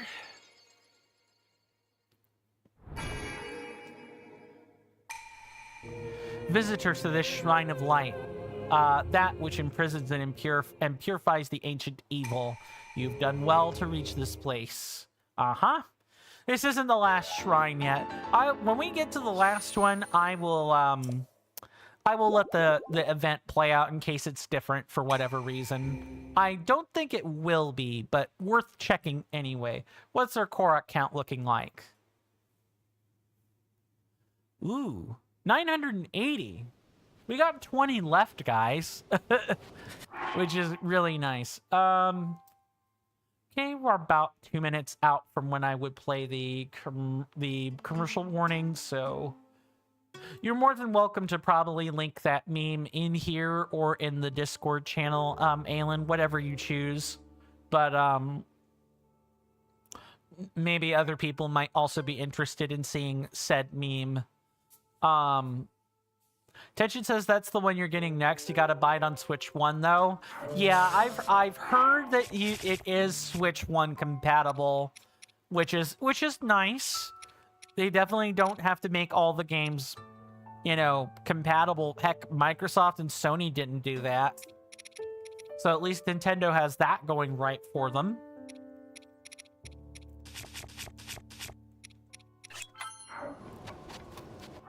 Mr. Jason says, Reddit. Someone had an issue with their new Nintendo Switch 2, and the first point of call was to completely factory reset it, and then someone said the classic. Did you try turning it on and then turning it back off and then turning it on again? I'm sure they tried that. I mean, maybe not right that moment, but they've tried before. Is this okay, this is at Dragon's Exile. Okay, and that is the tent. So we need to mark the other ones. Here's one. Ah, we have hit the end of the map, even though a lot more of it is displayable. Interesting. Tension says, Mr. Coin, what series does the first cover? Is it Skyward Sword? When you say the first cover, Tension, is that question in regard to the original Hyrule Warriors? Like that, like the main spin-off game. I just want to be sure I have that right before continuing. That's probably this one here. Okay.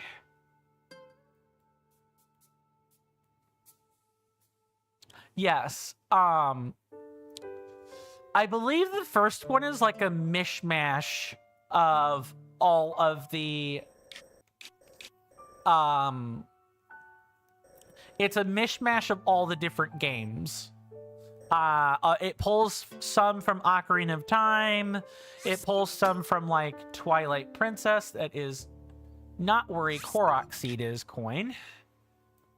God, I'm trying to think where else. There's like some like Link to the Past shenanigans, but a lot of it is like Ocarina of Time, Twilight Princess type stuff.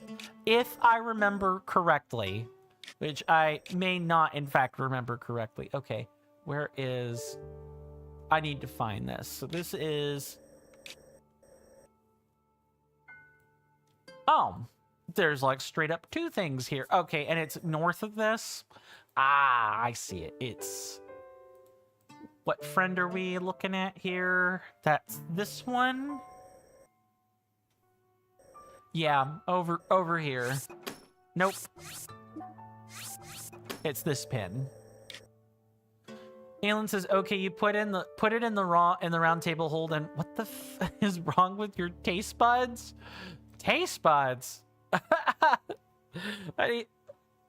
Oh no, okay, Alan, I know the exact one you're talking about. That was a food crime. Let me pull up that post so I can talk about it a minute."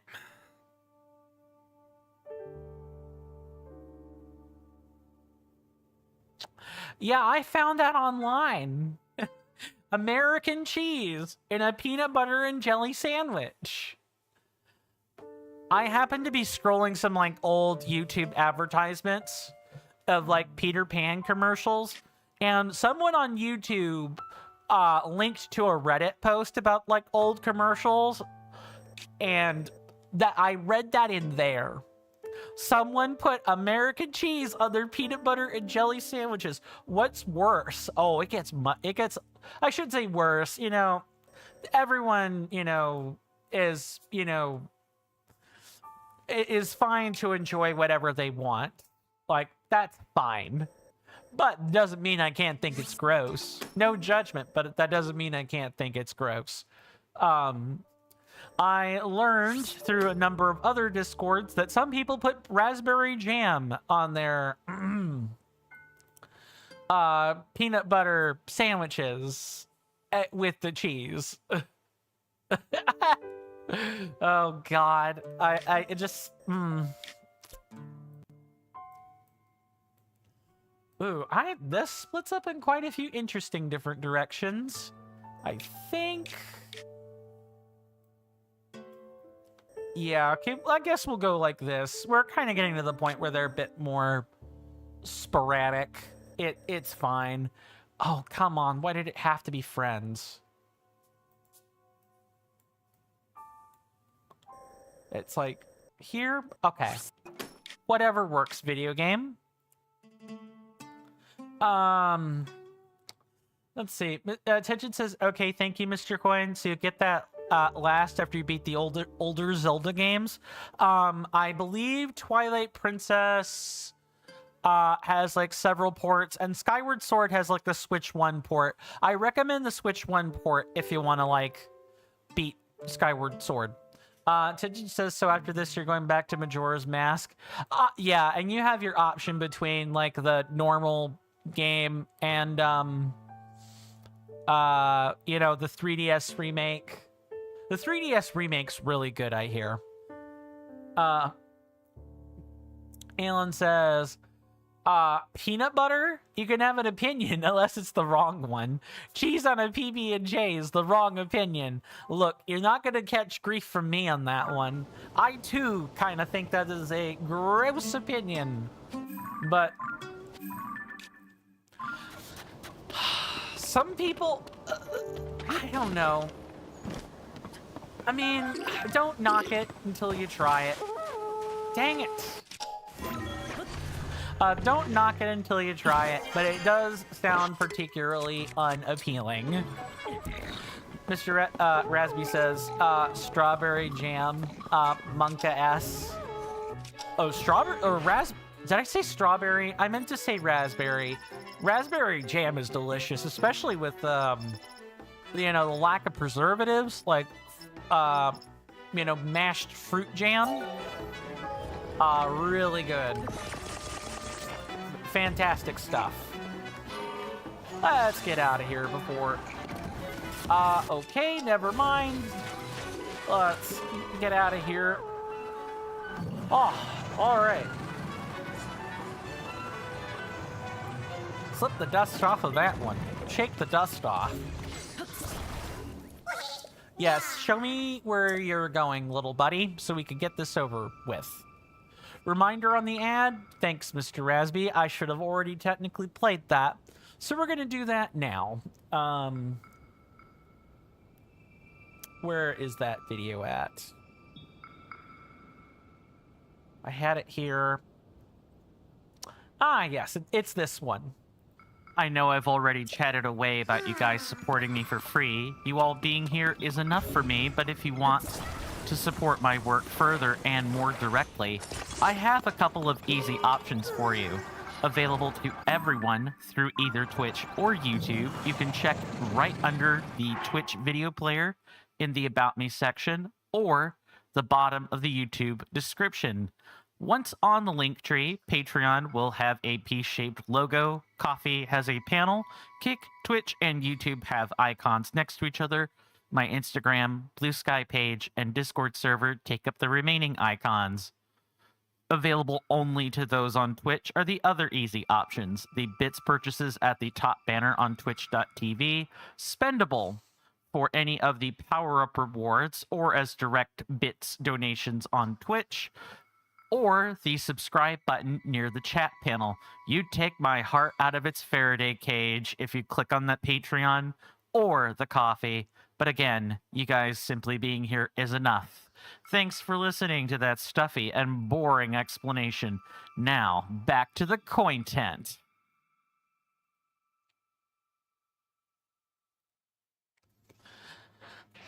Thanks for sitting through the manually ran alert. I'm going to put out the alert for that first and give everyone like 5 minutes before I transition over to the intermission screen for a break.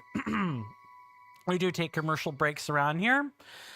Since it's being done in an off hour, all I'll say is that they last for 3 minutes. There will be a timer above my head. As soon as that timer has reached 0, I will have returned to my desk and we can pick right back up where we left off. Grab a snack, get a drink, or whatever fits your fancy during those 3 minutes. And I promise the commercial break will be well and over before you truly know it. Alan says you have a raspberry bush in your front yard. It's amazing. Oh, yeah, I would love a raspberry bush in my front yard. I'm actually going to be starting up a garden sometime next in the next year. I'm going to begin looking for like cabbages or lettuce plants to put into the ground on a raised bed, so that we have like fresh greens available for the house.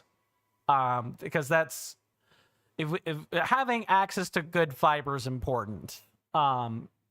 and cabbage or lettuce, if depending on what you get, is relatively nutritious. Just don't plant iceberg in your yard.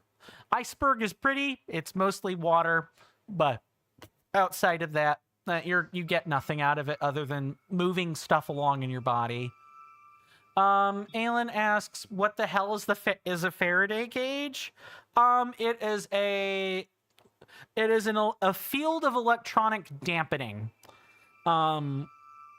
If you're aware of the chess tournaments that happen around the world, like the international chess tournaments with like Magnus Carlsen, I think is his name, or Carl. Hold on, I can tell you this in a second. Magnus Carlsen. I had it right, I think, the second time. There was a cheating controversy in a chess match where the result of that was was that all future chess matches were to take place in a Faraday cage because the cheater used a vibrator to make that happen. Yeah, that's right. I'm not kidding. I'm not trying to be edgy. They used a vibrator to send a tactile transmission of Morse code of moves that a computer in a separate room was using in order to cheat on Magnus Carlsen. So because of that, all of the matches now take place inside a Faraday cage to dampen electronic signals. I'm sorry. Oh God. Hilarious. It's hilarious, but it's foul at the same time. Mr. Jason says, "Oh, Mr. Coin, you were just talking to Carly about a potential new client. You've asked Carly to at least inquire if they want our assistance. You've said that if Carly needs any assistance in formulating the message, to discuss it with you, because as you know, Mr. Coin, you like to think that you have the charisma of a leader, but formulating statements is not my forte. Wordplay takes practice, my fine friend. Wordplay takes practice. And as soon as you get good at wordplay, you will know the right words to use. I promise." Alan says the person that lived in her house before us was this little Asian lady, and she had like a 30-foot by 30-foot fenced absolute farm of a garden. Yeah, I want something like that in my lot eventually.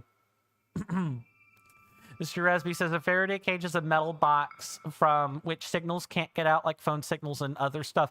Yeah. It can even inhibit pacemakers if you let it.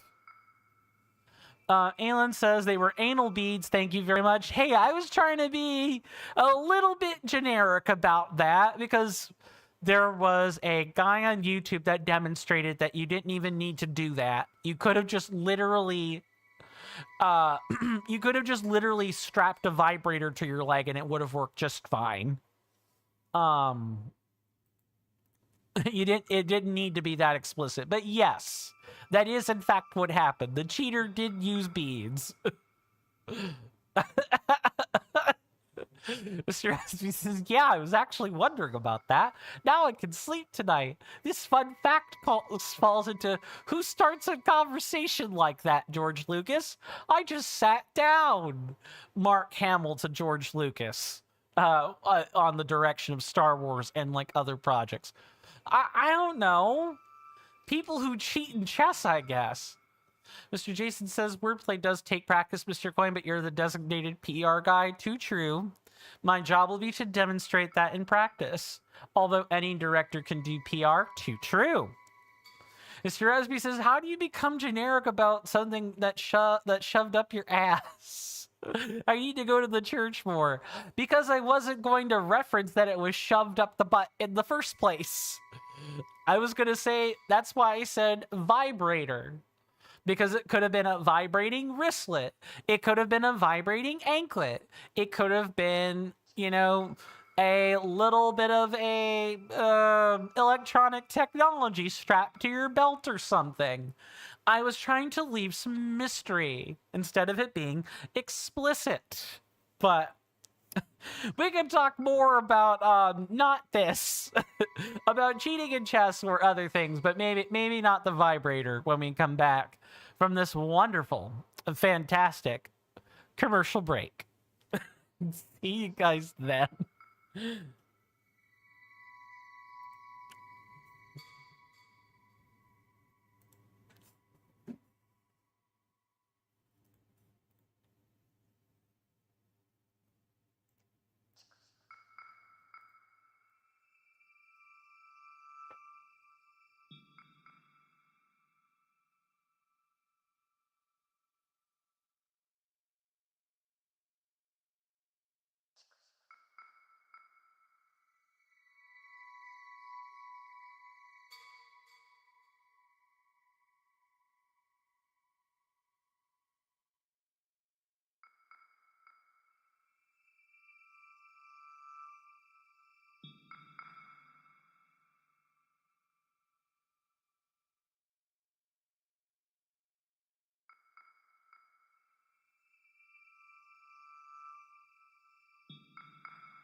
Sorry about that, everybody. I am back. Nature gave me a nice, good, long call. That is to say, did not enjoy the last few minutes. Let me, let me catch up on chat and we can continue onward. YouTube appears to be fine.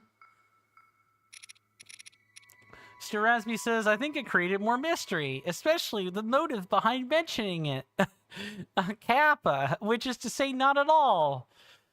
Aelin says, when you say vibrator, I can guarantee the first thing in everyone's mind is the fun time toy. A vibrating cell phone, a vibrating pager.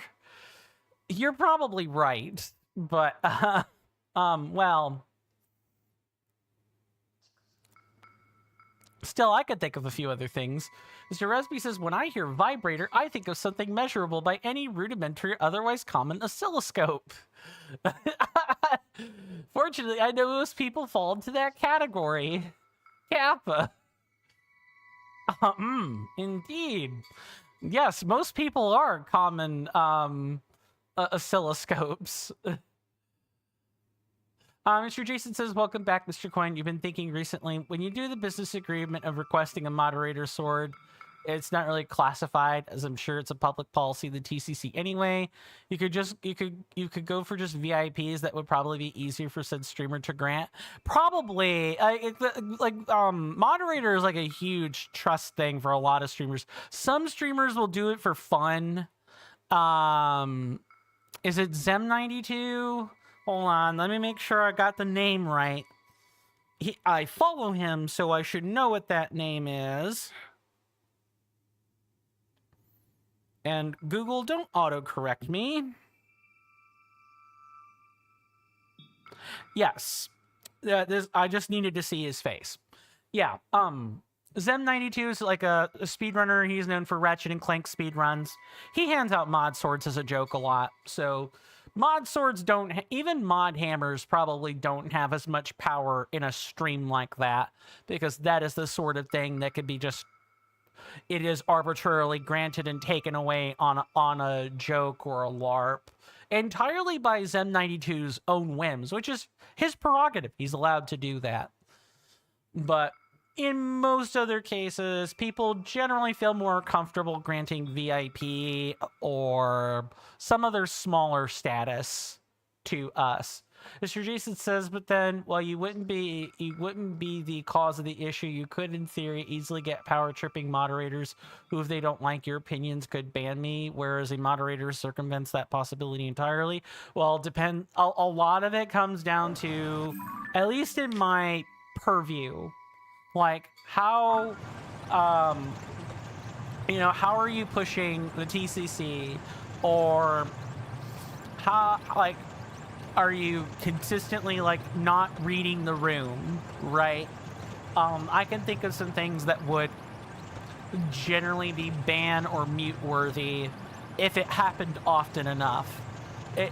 While removing you out of the equation, Mr. Jason, the point isn't to, like, specify specific behaviors. It's here are some things I could think of that could cause people to ban VIPs, and it would generally be for somewhat subjective and arbitrary reasons, to be sure, but in my experience it is usually, did you read the room? Yes, no. If you didn't read the room and you read it like super omega wrong, you are likely getting banned. Or at least timed out, which is like also really common. And timeouts are just as much of a joke as mod swords are in some channels. Alan says, what are the roles in Twitch, and can you get the least amount of power and least consequential role? Roles on Twitch are, as far as like official Twitch roles are concerned, VIP just lets you add, or just lets you chat during slow mode, or in emote only mode. That's all VIP does. Mod sword lets you regulate chat. etc., etc. You know, time chatters, purge chatters, ban them, grant other permissions based on what streamer management software is being used, etc. And then we have the mod hammer, which is like in charge of all other moderators. If you want like if you want the least consequential role, that would be VIP.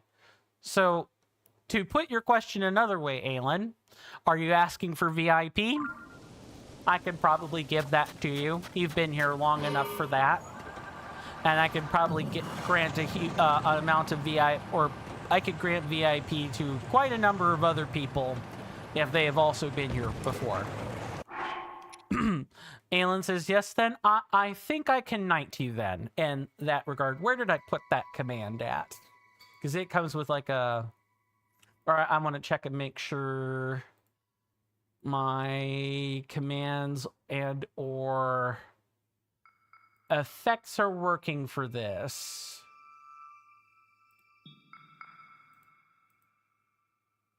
Be under...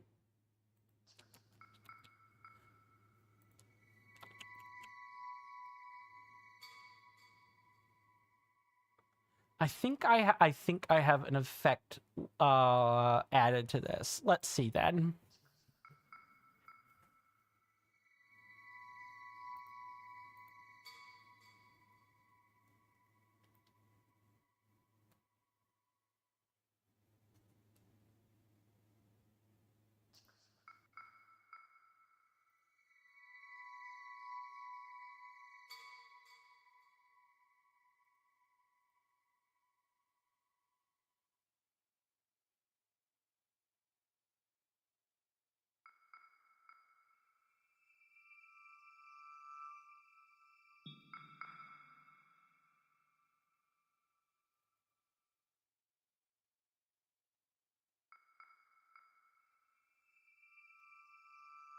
Stand as one for the Alliance! Welcome on in, Sir Aelin. Welcome on in to the VIP crowd. Please enjoy your new diamond badge and your ability...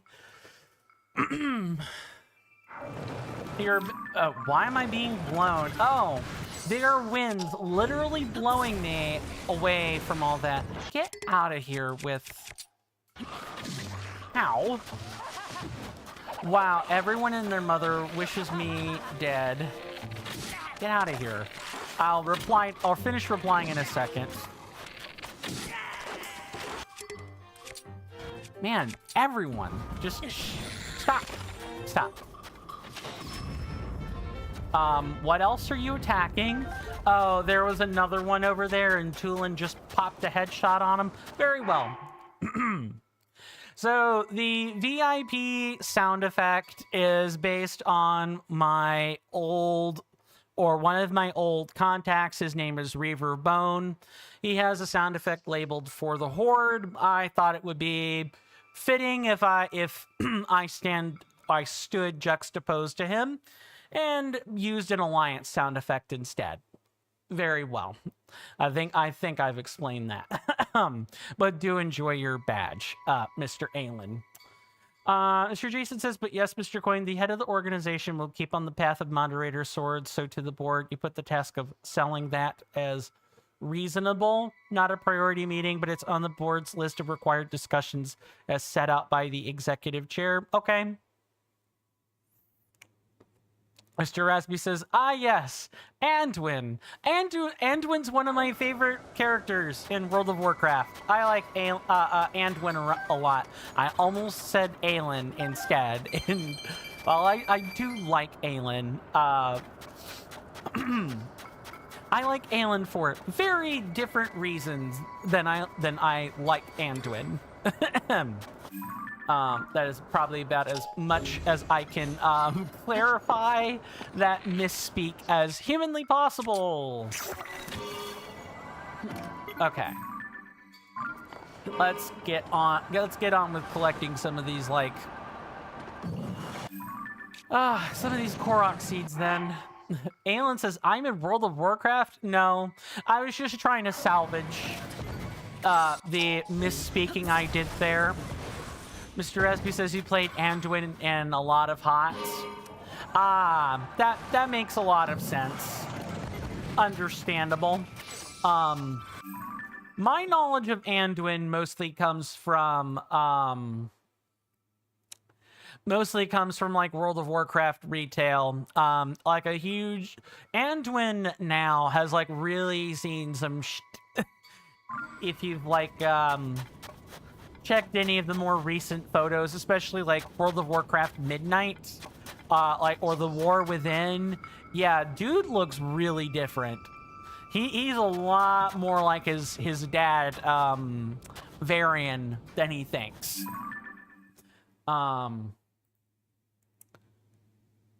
Mr. Jason says, you agree that moderator sword is a big ask, though, Mr. Coin, and especially after potential reforms that TCC will hopefully offer equally valuable assistance. Well, yeah, that'd be the point.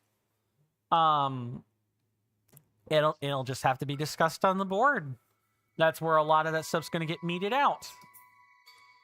1 second. I had to crack open a can of root beer. Hashtag not sponsored by A&W, or I guess it would have been Pepsi for the Sunkist brand, not sponsored by Soda Corpos. Who here likes root beer? Just random question. Aelin says you've been playing Valorant recently. Oh, how's that going?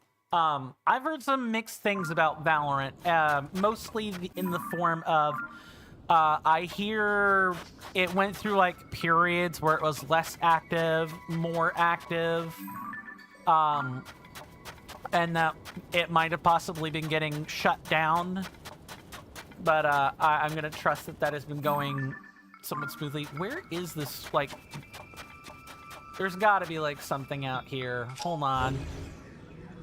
Am I looking at the right place?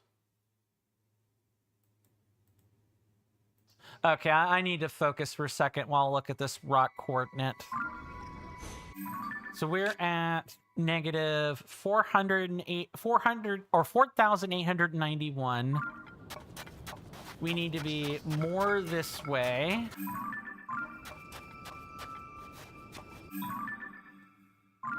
Bit more. About here. 74. This is like what? There's no way it's above us. That can't be right. Negative 3,777. Okay, so it's like out here. Kind of. I see it. It's over there. Okay. Let me double check YouTube here. Just make sure everything is okie dokie. Alan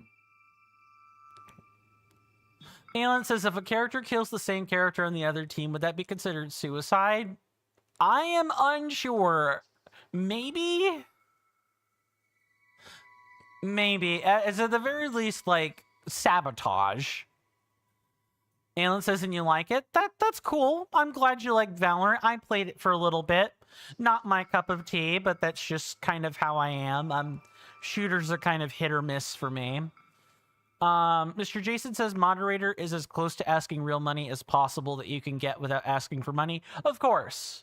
You sure that's like in the wrong word, but you know your incoming executive president understands the premise you're coming from? Yes, you're asking for a trade is what that is. We're trading. We're trading a little bit of influence for a little bit of and a little bit of staying power in that person's channel for the ability to advertise, among other things, and have access to a relatively nice-sized Discord server. Mr. Raspy says, what if it's Among Us? Amogus? So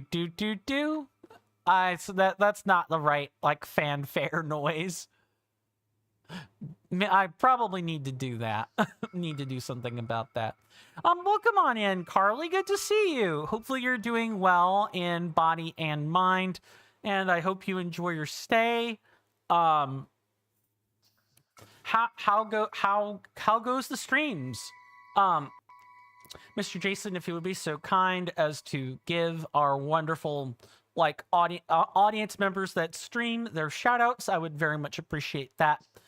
And Carly plays a lot of different variety games. Really cool. Really, really cool. She works hard on her content. Please go check her out. The same is true of Mr. Rasby and quite a few other folks as well.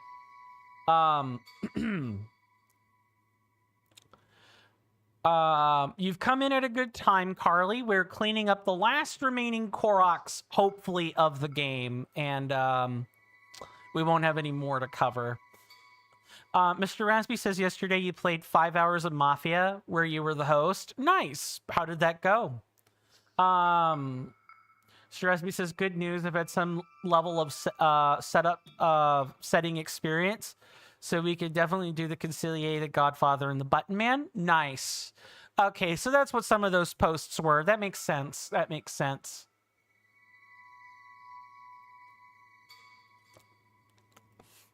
I'm a VIP now. That jingle doesn't work either, but that's my fault. Mr. SB says, Coin, is there any chance you have some free time for Mafia GG stuff within the next 2 weeks? I probably can have some time, maybe on the weekend. I don't know about during the week. That might be a bit much. I have a lot of stuff in my tabletop I need to get accomplished. And let's see, thank you for the shoutouts, Mr. Jason.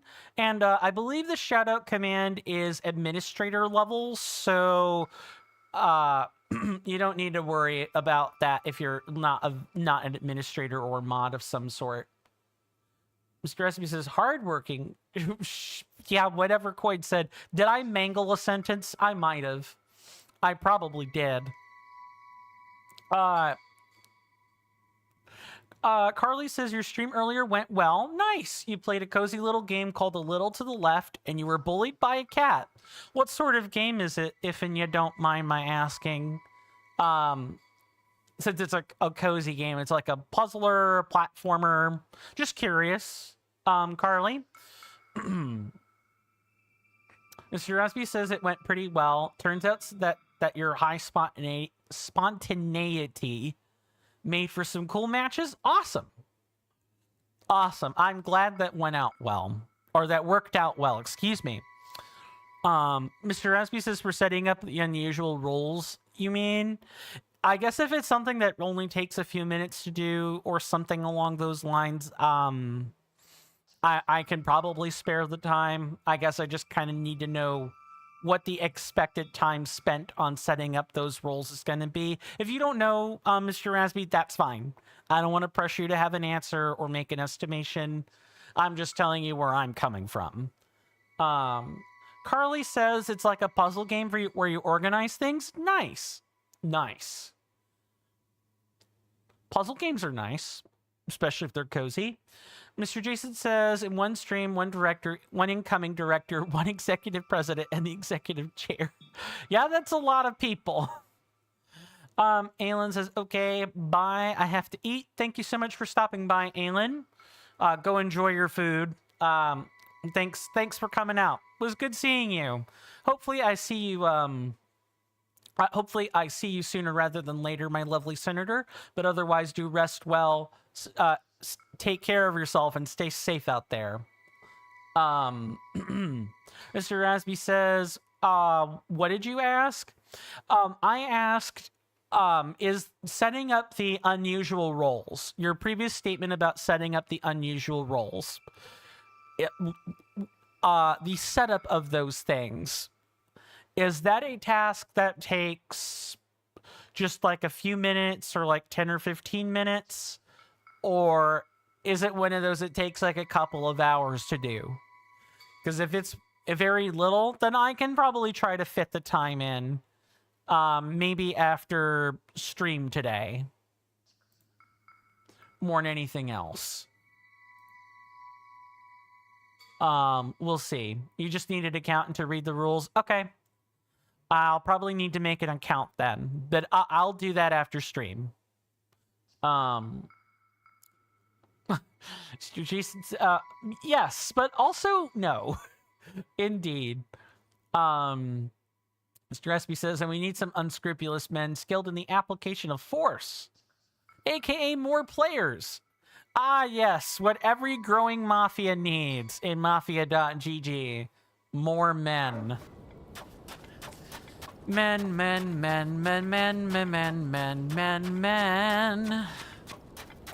2.5 men. I don't know. I'm sorry. I just said something in it. I had to say it. I had to get it off my chest. Mr. Resby says, I heard that jingle so much. Keck W. It's great. I know, right? It's like one of the only things I actually like. It's got to be this teeny tiny little thing over here. All right, hang on. But I'm at that spot. Why? Why is that? There's like a rock here, or should be a rock. Is it like on that teeny tiny little nublet out there? Because that would be what this is. Or maybe it's out... It might be over here now that I think about it. Mr. Jason says, well, yeah, kind of. That's true.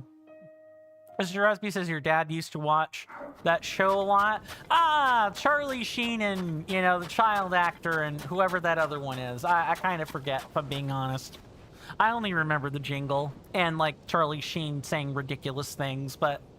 I guess that's the appeal of the show, right? Is that you say ridiculous things. You personally really related with one of the main characters, the one who had many women liking him. Then I think that is actually Charlie Sheen's character that he plays. I actually think that's him. He comes close, you know, to attracting, like, the right woman for him, and it just never pans out. I forget if in that show he actually does end up finding someone, or like the living situation completely changes with that. Mr. Jason says there's just one slight caveat, Mr. Coin. Is this in reference to the meeting that you talked about earlier, or is this in reference to another topic? Just so I'm not getting a wire crossed. What the heck is this? Mr. Jason says, who is on the executive is decided solely by the executive chair. Okay. What the heck? I just, like, tipped over. You know, Bo Buddy, if you tipped over my machine, you could stay out there for a while.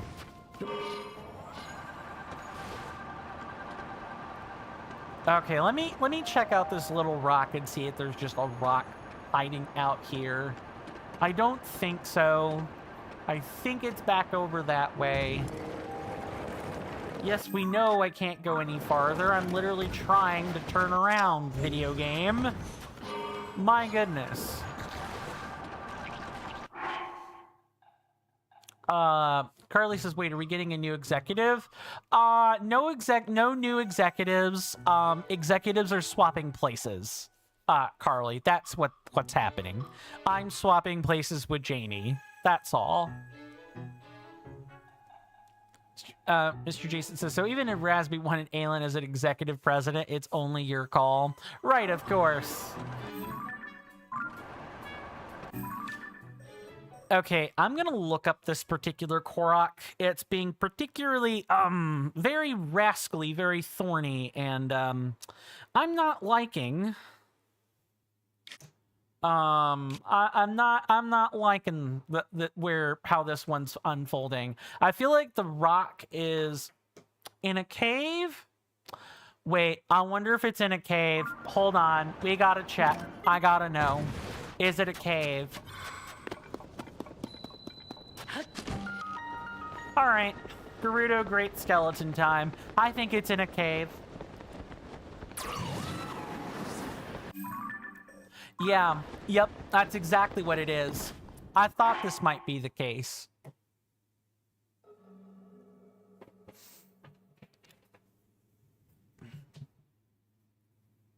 Mr. Jason says, however, board members can vouch for people they would think would be good on the board. Mr. Asby says, you were the new director. Indeed, you were one of many. Oh.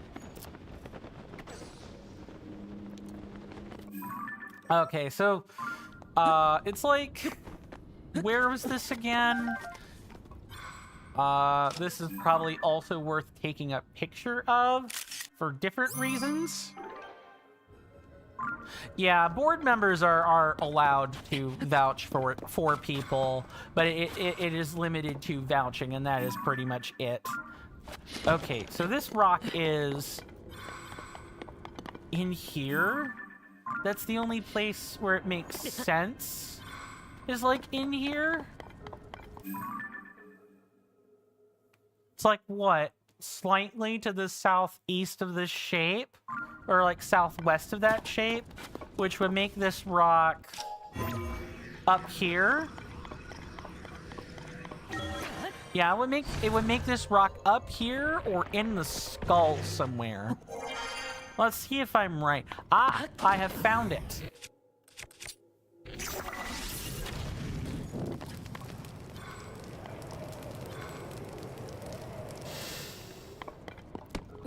Okay, so they can be in caves. Goody. I'm glad I wasn't driving myself too nuts thinking about that. Oh, it's so close. I actually kind of don't think we're gonna get these last few Koroks today unless I like really focus on it. And like it becomes kind of the only thing we do and nothing else. Where is this bubble frog though? We might as well get it while we're here.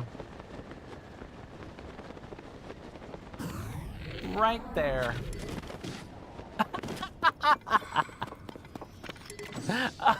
Plonk. I like how the arrow just hit him and he just like fell over to the side. It's the physics. I found the physics funny more than anything else.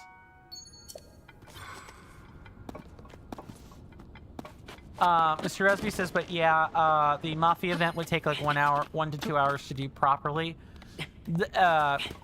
The actual like event itself, yeah, that I kind of need to like slot some time for.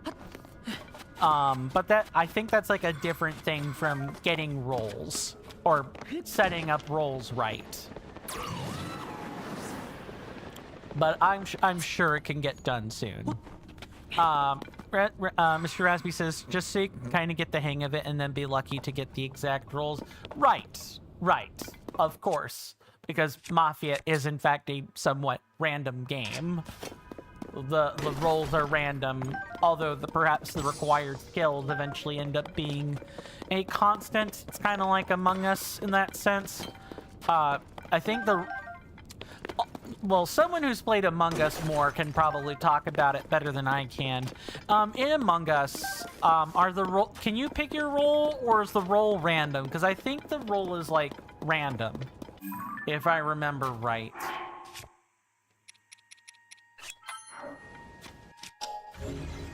Mr. Rasby says it has to be random.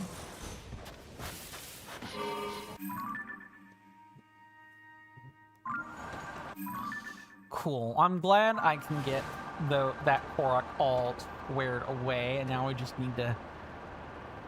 the sooner we get these last remaining Koroks, the happier I will be and feel in the long run for now. Mr. Jason says, in fact, Mr. Coin, in jest you were calling Carly out. Of course! I think you've told me this story like one other time. You were in her stream and discussing the staff assessment quest, the SAQ. Yes, the SAQ. The SAQ. The SAQ. Oh God, I'm 12. I swear I'm 12. And she said that she's glad she's not had to take it. So you jokingly said, fair enough, I don't like the executive chair. Hear you say that. They can get you to do it. It's just study beforehand. you know, try to use flashcards to commit some things to memory. It's really not that hard. Although I guess I say not that hard. I guess it kind of depends on, you know, what your individual strengths and weaknesses are. That can kind of determine the difficulty of a task, but I didn't find it that particularly difficult. Just tedious, to answer more than anything. Thinking about things a while and stuff like that. Mr. Rasby says, ah, yes! The sack. Oh, actually, we should probably be, I should actually probably be making sure I grab these last couple of shrines back here. There's like one over that way, and there's another right out there. We might as well do that. Mr. Rasby says you wondered how you do on that quiz? Is cheating allowed on it, Kappa? Oh, the rules make it perfectly clear what you can and can't do before you read. Mr. Jason says the perfect score is 32, and 32 doesn't even guarantee board placement. I think I got, what, a 20 or like a 22 if I remember my score right. Mr. Jason has, I believe compiles the scores, right? Am I correct in that?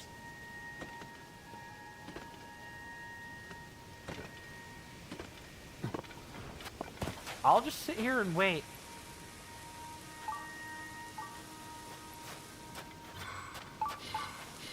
Come on, Link, get up there. Thank you. Link.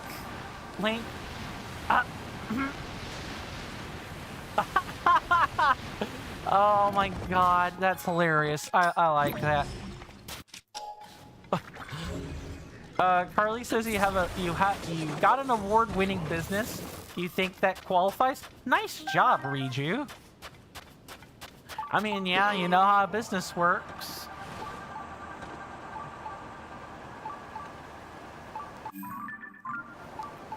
You know what? I was sort of expecting this shrine to just kind of require something. I wasn't expecting it to, like, I don't know, just be out here for the taking, but I guess it is. Mr. Jason says, in fact, Mr. Quinn, once you shift to executive president, you have access to the prestigious answer sheet. Interesting. So I get to know, you know, what the official statements on the questions are supposed to be. Helpful. Is this just a random blessing? No, this can't be. This can't be just a blessing. Come on. There's gotta be a trick, like the last one. What? No. I'm looking.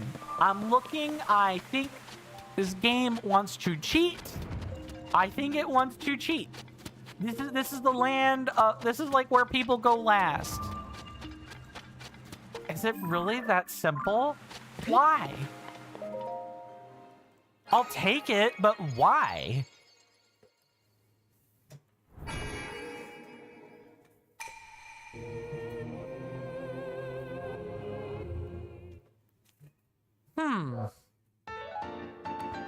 Do. Oh, we should turn those in when we get the last couple of shrines. In fact, I think we have like 2 or 3 more. Carly says there surely has to be catch. It doesn't feel like it. Maybe it's this doesn't show up until the sands are raised properly. Something like that. But yeah, if this shrine feels like there should have been a catch from the beginning. There should have been a catch here, and maybe I just triggered it already. Mr. Rasby says, you maintained a Twitch Discord minigame and handled the community for 4 to 5 months, but the catch is you actually named one dude from the community to be the actual community manager. That sounds about right.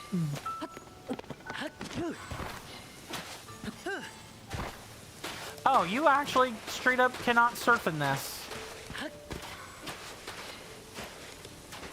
Interesting. I also kind of thought this was quicksand, so it's nice to know that's not really the case either.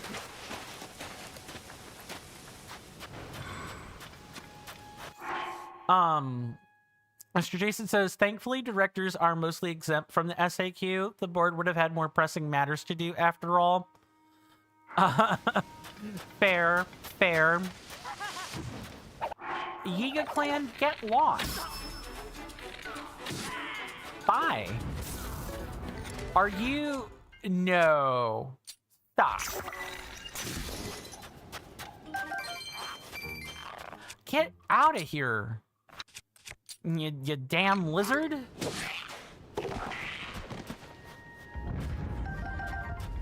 Thank you. For the love of Hylia and everything that's holy. Ugh. Mr. Resby says, like, a dude just wanted to do it and you just approved of it. It went well. I mean, that's good. Look, give that sort of authority to people that want it when it comes to stuff like Discords. The place to truly be wary of such things is when it involves like real life posts. Then maybe think twice about the people who want those sorts of jobs.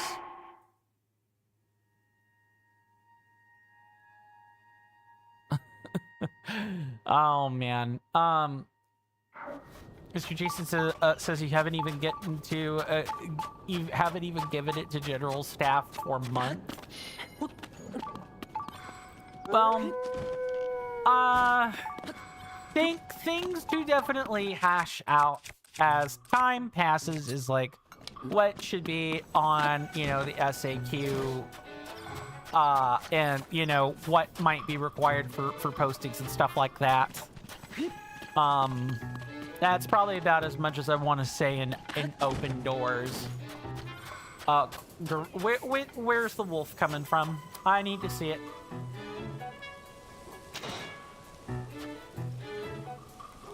Tulin, I know you're looking at him. Bye. Delicious gourmet meat.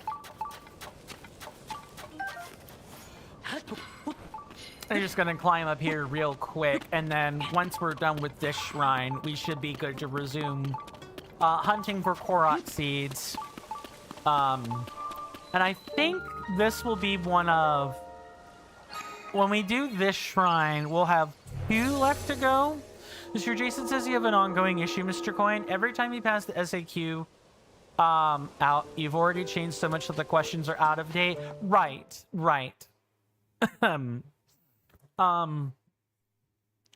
So I think when it comes to the SAQ, Mr. Jason, we should probably issue reforms first, and then we think about where the SAQ should fit and all that. That's at least my opinion. That's my perspective. I think you're right to have withheld that for as long as you have, for the exact reason you've already cited.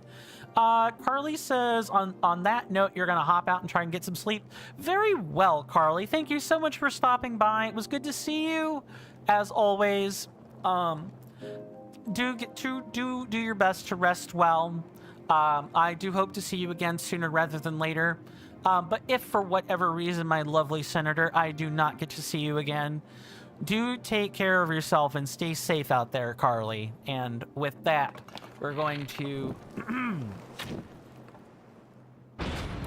we're going to solve this shrine puzzle. And what are we dealing with here? Drifting flame. Carly says, have fun on the rest of the stream. I will. Thank you. Thank you.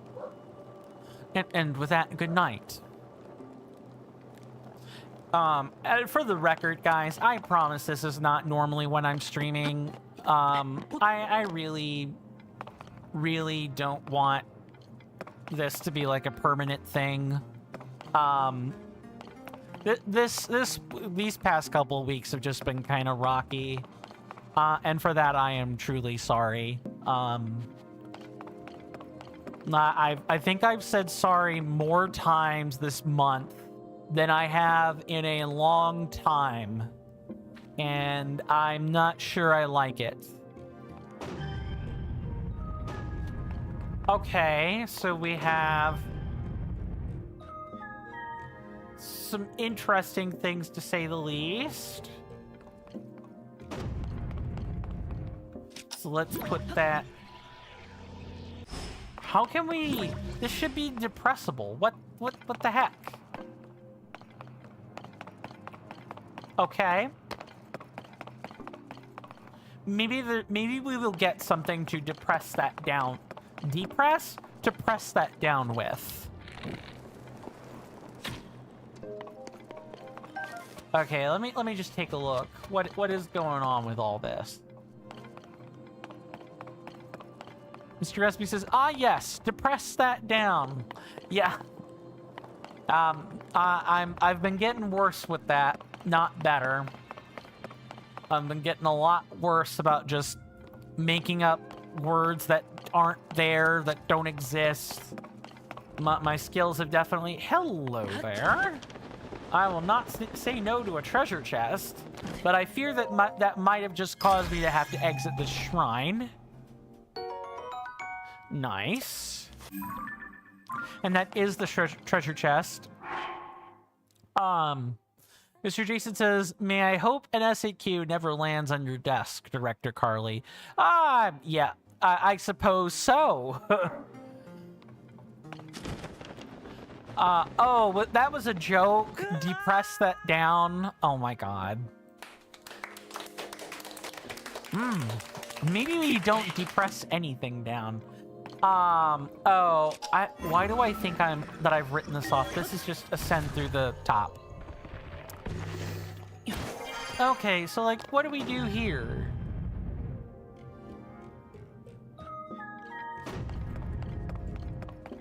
There's gotta be like some sort of puzzle. Mr. Raspy, this time I didn't even realize you didn't realize it was a joke. Classic, classic spectral behavior, right? Eventually we were kind of all bound to not recognize something was a joke. And Mr. Raspy says it was only a half joke because you just quoted what you said because it sounded funny. It was funny. Mr. Raspy says, yes, spectral behavior. We shadow warriors around here. Yes, we're ninjas. We're ninjas. I hear we're pretty good at defeating pirates.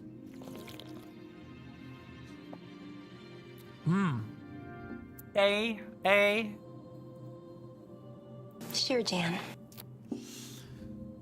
But what if we're also the pirates? Hold on, I have an effect for this. Where was this?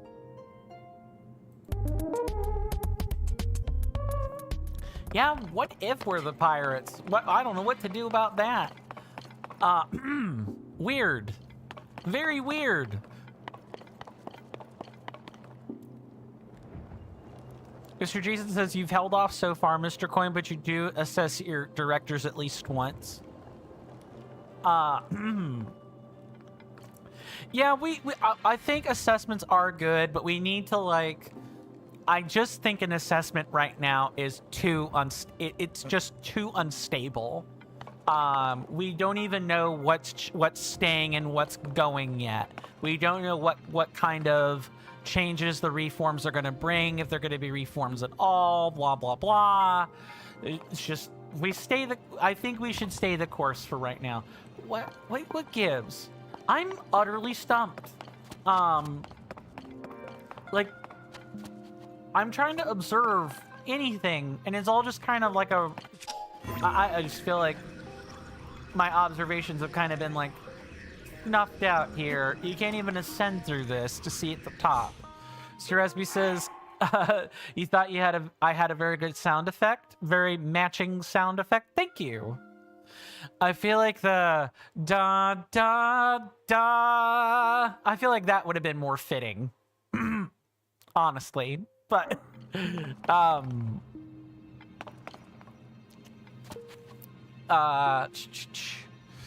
But that's, I guess, neither here nor there. Okay, I am missing something. I am for sure missing something. I think it was back here. I think we need to figure out, or I need to figure out what the heck is missing and kind of go from there. It can't be just, we can go in and press a switch, but nothing happens.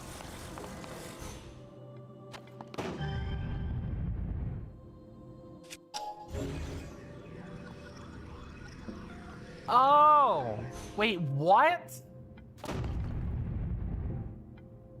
I can see that those are, like, offset differently, but why?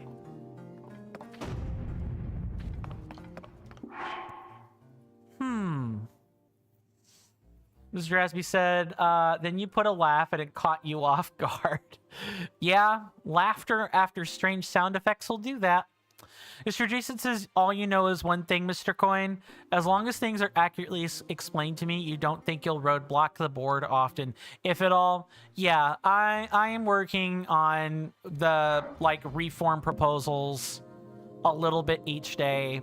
And once we open up, I will put those reform proposals, like, out along with our meeting that we're to have about the incident. And that's probably about as much as I'll say, because the incident should be a wake-up call.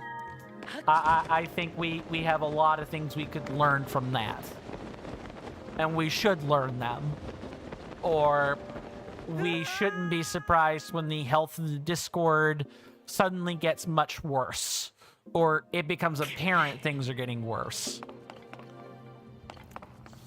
Mr. Espy says, yes, operations getting unmasked. Our sources and our confidants are exposed. Mr. Jason says, if a director suggests an idea, as long as you understand it and it's reasonable, you don't see yourself declining. I think that's generally the case, too. But, you know, proof will be in the pudding, right, Mr. Jason? Proof's in the pudding, as they say. And the pudding in this case is going to be what the reform proposal itself. Okay, I do not get what it is asking. Has anyone else done this shrine? And could maybe perhaps lob a hint this way? Because I definitely feel like I should be getting something, and it's not obvious. If no one's done it, that's fine. Or if no one remembers, that's fine.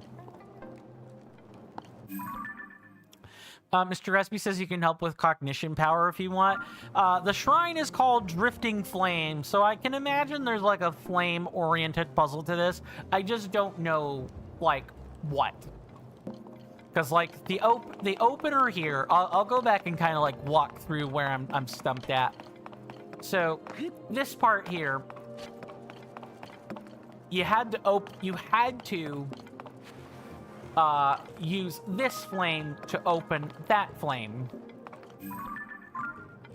To open that door. Mr. Rasby says, your advice is go to the beginning of the shrine and pretend you're seeing it for the first time and pay attention to what's in front of you, see if that sparks anything. Okay. So, I wonder something. I wonder if we can unsolve this puzzle. That would be about the only thing I can think of, like, off the bat, that I have not tried.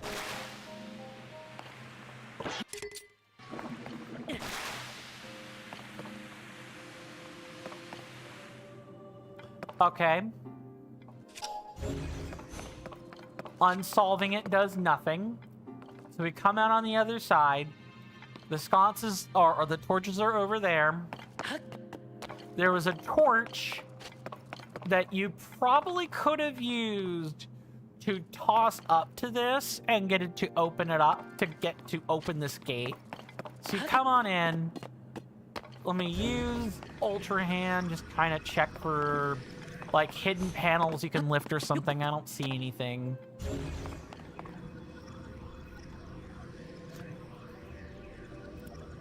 So you come up here, you see a platform, you see another sconce with the torch on it. I wonder if you need to unsolve this. Oh, it moves, but why? Oh, you can use this to weigh down the button. Okay. Now what?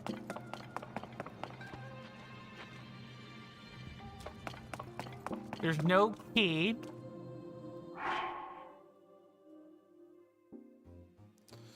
Mr. Jason says you do love your transparency, Mr. Coin. Even clients can pitch ideas to the board, which not many boards offer. The only issue is that we need to reduce how imposing it seems while still maintaining the fact that these are the most powerful people. Well, you want to make the structure a bit more... You want it to be more friendly to look at, while, you know, allowing the Discord structure to convey that power by itself.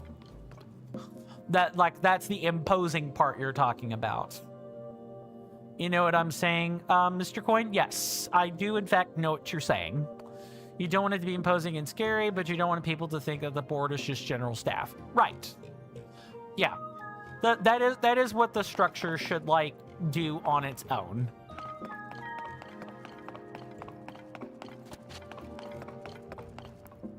Okay. So... Yeah, so if we drop down, we cannot drop down like that. All right.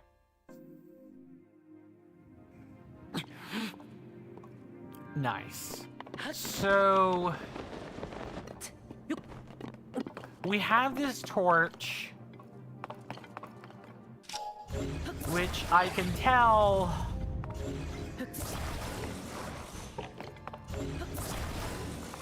we're supposed to put it here. Oh, is that not enough? That is actually not enough weight. That is straight up not enough weight. What if what if it were burning? Is that enough weight?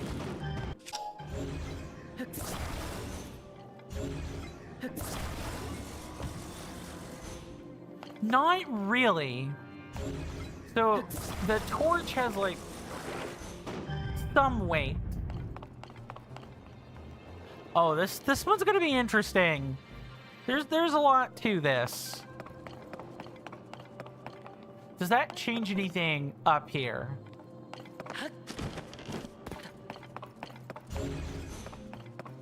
Not really.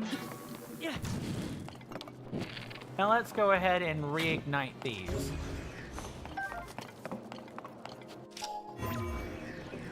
Okay.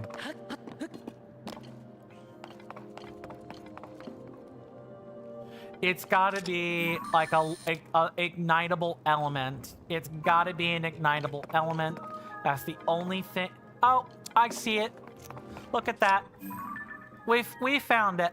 We found it, my lovely senators. And it only took me entirely too long to do it.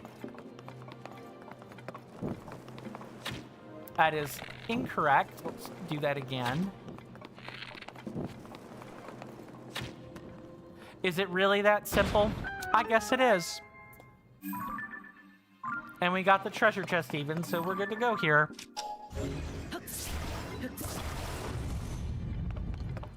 Okay. I'll take an easy puzzle. Mr. Jason says the board has a lot of power granted by yourself and can be rescinded by yourself.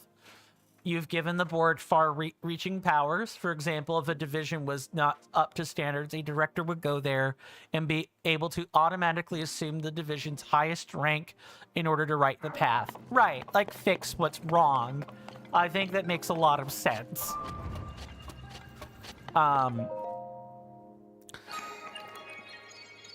I think that part of the TCC mostly comes down to, like, what Discord powers that they have access to. I think that's what that part of the reforms package will probably be, among other things. Like I said, I'm working on the draft for that, and that's going to take some time to type up.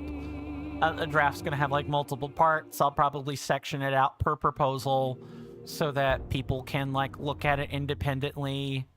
I might even like make a thread out of it. If I have the latitude to do so, I could put that into a thread so that people can like look at each suggestion independently. I'm not 100% sure yet. I gotta actually finish the proposal first, is what's gotta happen. Or like the series of proposals, I guess is what I should probably start calling them. Let's go ahead and get out the T-bike.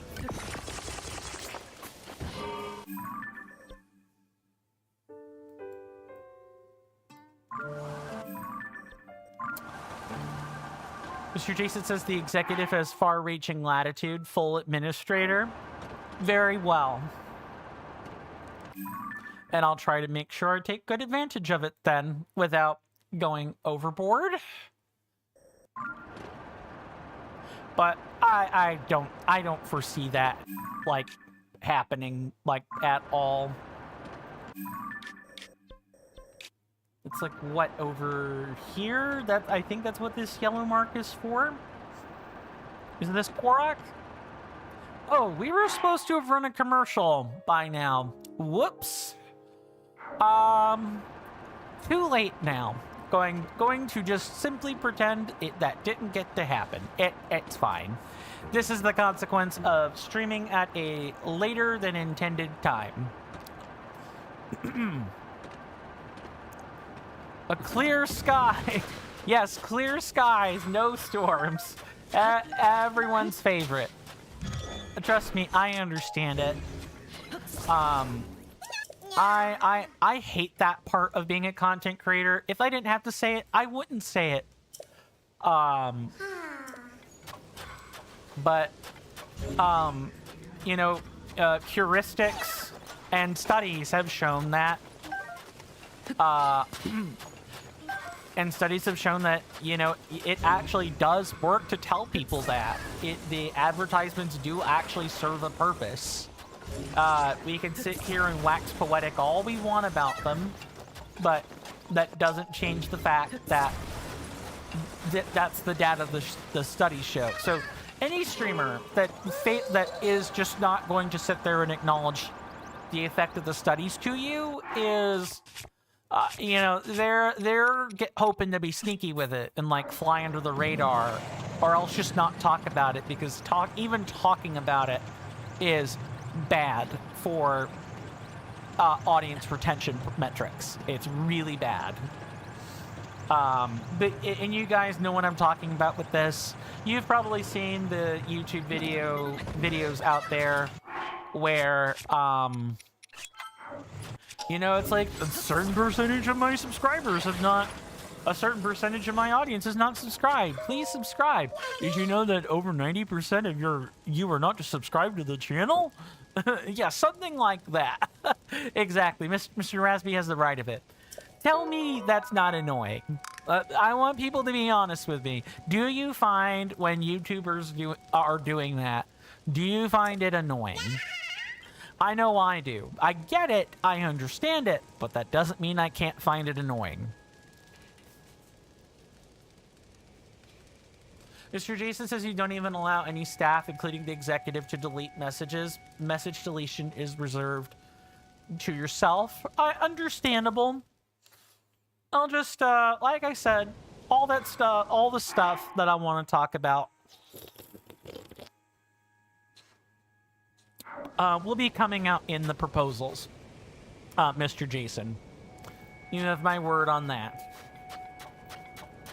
Let's go ahead and mark that particular Korok.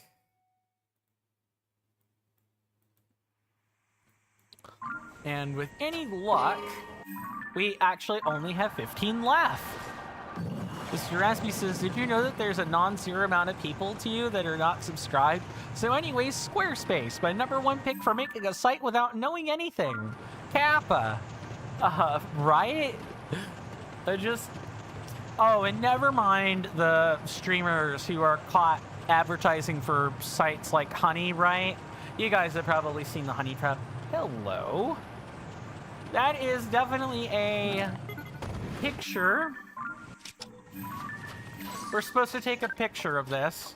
The quicksand sinkhole. Let's do that. This is, yeah, this is one of the caves that we'll be checking out later. I can't wait. Recipe says, do you like making money without doing anything? Here's an AI agent that's literally letting people have free money with no catch or implication. See, yes, there we go.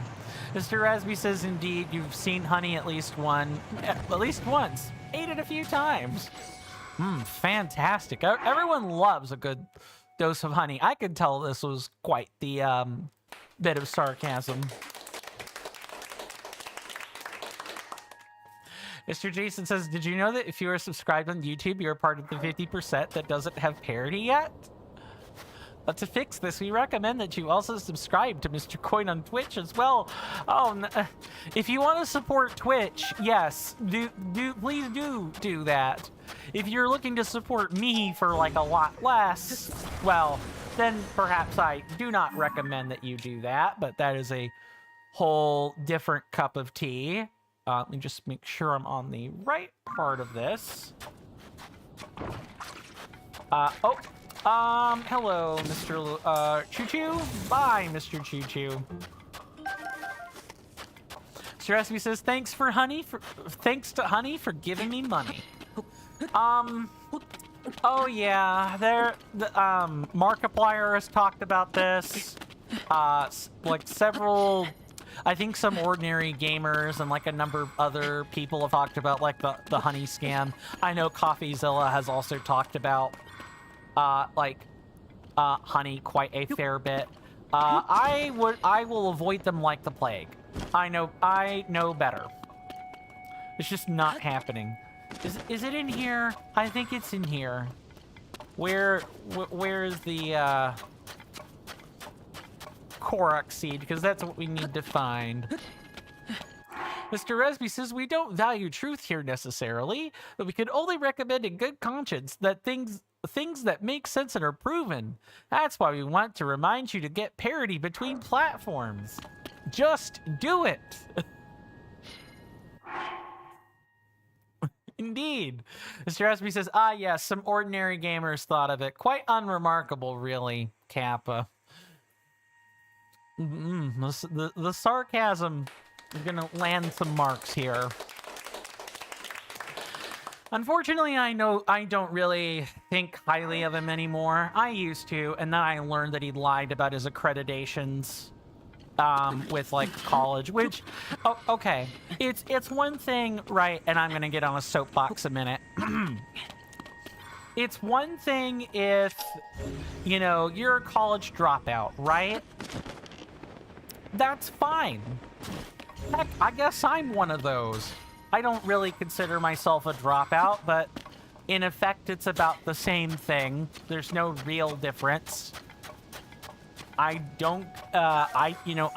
say what I've got to say, but then make the important reminder that, I'm not an expert. Please go do your appropriate research. Go from there. Here we are. Good. Like, that's fine. And SOG, S-O-G, can say what he has to say without invoking, his, I guess, lack of education as like some appeal to authority. But he did. He got caught out. He got called out, caught, doubled down. I can't. I cannot. It's okay to actually apologize. You don't need to double down so much on BS. Like, And especially when these days it seems like, you know, college education really just doesn't matter. The rich get richer, the poor get poorer, the dumb get dumber, and so on. It never mattered. We're returning to a global society of kleptocrats and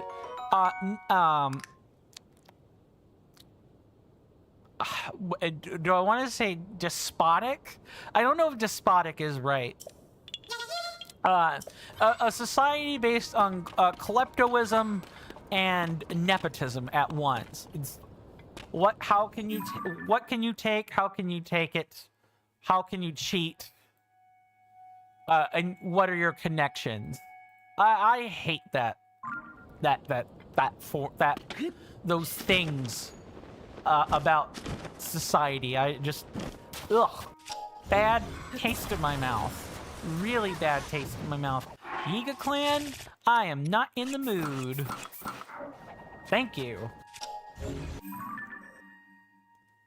I think this is 985 or no, this is like 986, I think. I started to mark when that happened. Mr. Resby says everyone is equal here, and that's why we believe we should act as such. Why not sub on both platforms? Think local and act global. Spread what you want to see in the world more. You know, be the man in the mirror, right? That's what that makes me think of. You know, Michael Jackson said, you know, be the man and be the thing, be the change you want to see in this world. You know, no matter what you think of Michael Jackson, and I certainly don't think much good of him, but broken clocks can be right twice a day, and even from the foul edifices of corruption and sickness, we can find wisdoms to draw on. We can find even someone like George Washington. We can find wisdom in the words that these individuals have to say without extolling them. And I think the same is true. If you really are, you gotta first be content with yourself, and then if you don't like yourself, if you don't like the world, fix yourself. Focus on yourself. Master yourself. And then you can worry about mastering the world or mastering your place in the world or whatever have you.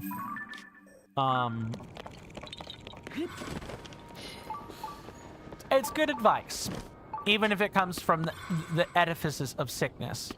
Alan says, you still doing this? Welcome back, Alan. Yes, I'm going until 7 o'clock tonight. 7 p.m. Eastern Standard Time. I try my best to give you guys 4 hours, and I mean it. If that's what you're referring to.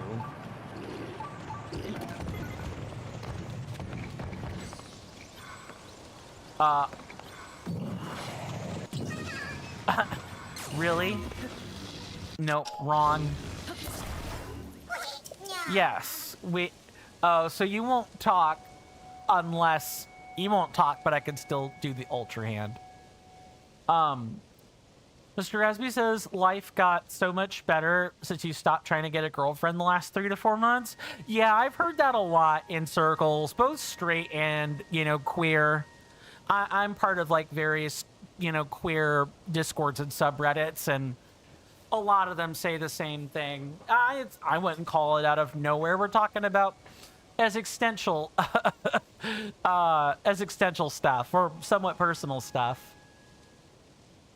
But you wanted to share that, and you've been avoiding interaction with pretty much anyone you deem attractive, at least subconsciously. That may or may not be a mistake, but I get why you're doing it. I practiced mental asceticism with girls for the same reason.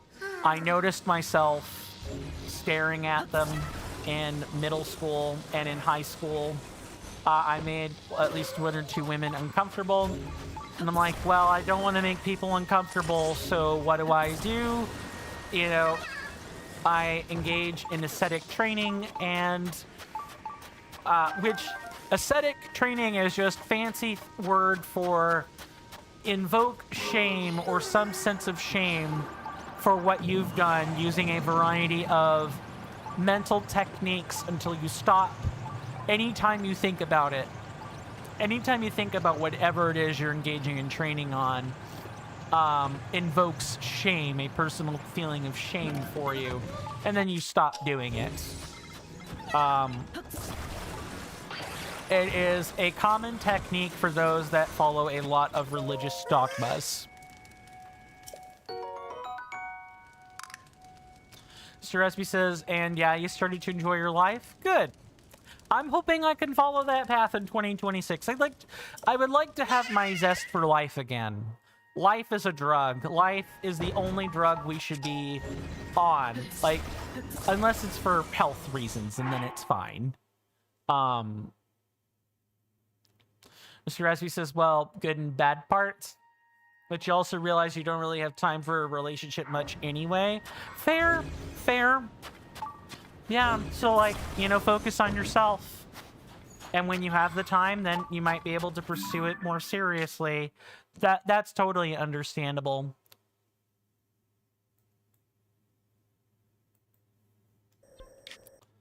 I'm just gonna mark more Koroks. I think this one is...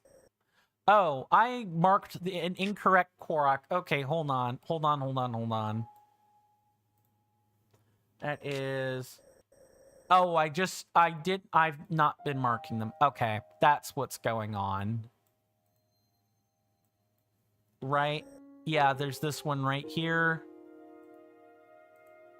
Okay. Yeah, I think I'm caught up on marks now. Then we have 2 down south. Another one over here by another shrine that we can go and grab.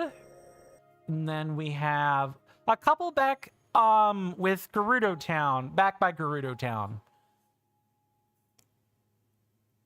Mr. Jason says you can still remember that some people make Korok rotisseries in this game. Aelin says you're overjoyed by those videos. I don't blame you. I imagine a lot of people probably are overjoyed. Look, Koroks are pain. That like a lot of it is pain. Past a certain point anyway. Which I guess this one's like what over here. There's one here-ish. There's another couple of them off toward like town. Okay, yeah, we're basically spiraling toward town, which is kind of what I wanted to do with this. Yeah, I totally get it. I totally get people putting the Koroks in rotisseries. Trust me, I'll try to find some gags for that. Let's see, where is this? Okay, it's this one here. Yeah, I can think of a couple of gags to do with these. And hopefully that'll make people laugh. Because I do want the video essay to at least make people laugh a little tiny bit, even if it is mostly, like, serious stuff, right? You know, Peanut Butter Gamer did not make a video essay or, like, a top 10 or top 5 or the best or worst of list without some humor. That type of content just needs to have humor in it. So I'm going to try to do the same thing. It's probably not going to go over well, but I'm going to try. Mr. Raspy says, you always got triggered by focusing on your, the focus on yourself or be yourself, as if, act as if you'd act as you'd like on your own. If you were yourself, you'd be home. If you want your if you want a relationship and focus on that, you focus on yourself. Fair. Mr. Ransby says, regarding avoiding people you deem attractive, your brain is pretty wired to be attracted to women who are specifically not great for you. and you feel unattracted by women who would genuinely be nice partners, or at least nowhere near as much. That sounds like women who are into, who are attracted by the bad boys. I know of a content creator, I think his name is Ho Math, like Ho the implement, the farming implement math. It might be Ho _ math, but something like that. He has put out a lot of videos about the subject from like the male perspective.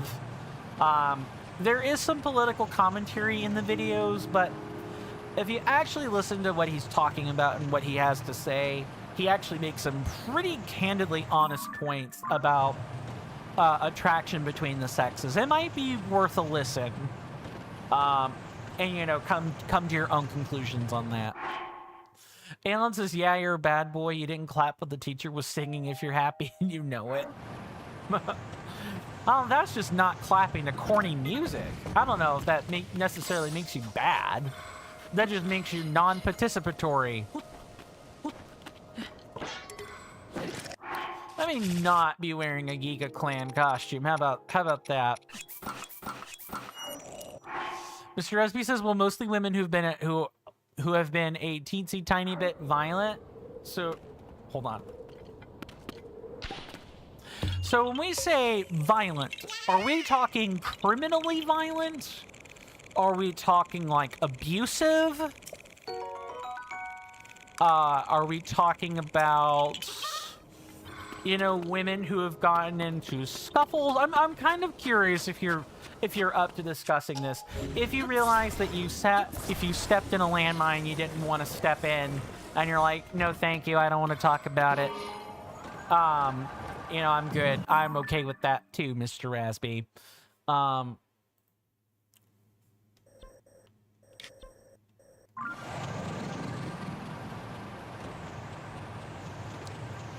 Mr. Resby says you don't have a lot of samples, but like physically.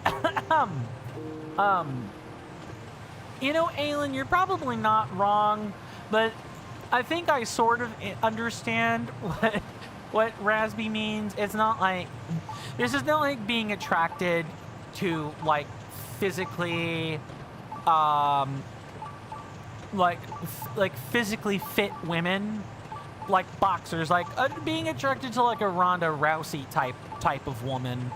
I feel like this is more along the lines of, this may be more along the lines of, and Mr. Rasby is free to correct me if I'm wrong, of the being attracted to like serial killers or, you know, people who commit crime. For women, I hear that's the new, like, I hear that's the new thing that's been going around is, you know, fantasizing about serial killers, which, you know, if it's in the book, whatever, but don't fantasize about, you know, real serial killers, please. There's a reason that they're in jail. Yeah, you know, don't write the prisoner in like a jail or county prison a love letter. Don't do that. There's a reason they're there, and when they get out of prison, or you pay their bail and they're out of prison, and you find yourself being mistreated, you know, a lot of people are going to be like, what did you think was going to happen when you wrote the prisoner a love letter, offered to pay them bail, and then immediately gave them shelter? Yes, you kind of knew that that was going to be happening. Like, I don't know. Mr. Raspy says, unsurprisingly, a highwayman thug and a daredevil character has been liked by people who are into that, who can relate. Oh, it's the danger. It's the adrenaline, right? It's the, you know, it's the excitement of it all. People like exciting. People are attracted to exciting. I get it. Like, I totally get that. But, like I said, separate what you're reading about from the books, into, you know, what these people actually did. Serial killers are in jail, not surprisingly, because they, like, lopped off some heads. You know, in some cases, did extra things to the corpses afterwards. You know, that's not good. Alan says you've seen edits of the guy that killed United Healthcare CEO, and the captions are like, he's so fine. Mangione is like, how do I word this? I mean, it's still murder. And I'm not, like, about to justify going after Luigi Mangione. There could have been solutions that did not involve knifing a CEO. Period. But, like, come on. I mean, I guess this is like the high fantasy of it. It's like, oh, he had a reason for it. And the reason is, I hate, you know, capitalistic fascists who corrupt the healthcare system. That can be an ignoble reason, but that still doesn't make murder okay. He has to serve justice for that. Like, that is the price of murder. Anyone who is murdering for a political cause or is assassinating for a political cause knows this. They know it. They expect to die. But that's me. I don't know. They're still human beings, but I don't think you should romanticize about them. I don't think you should romanticize their causes. That sets a very dangerous precedent, because if you're willing to do it when the case is understandable, when it's relatable to you, being upset at healthcare CEOs for literally jacking up the price of insurance, it is a relatable reason. You're gonna do it when they're just hot. And it's disgusting.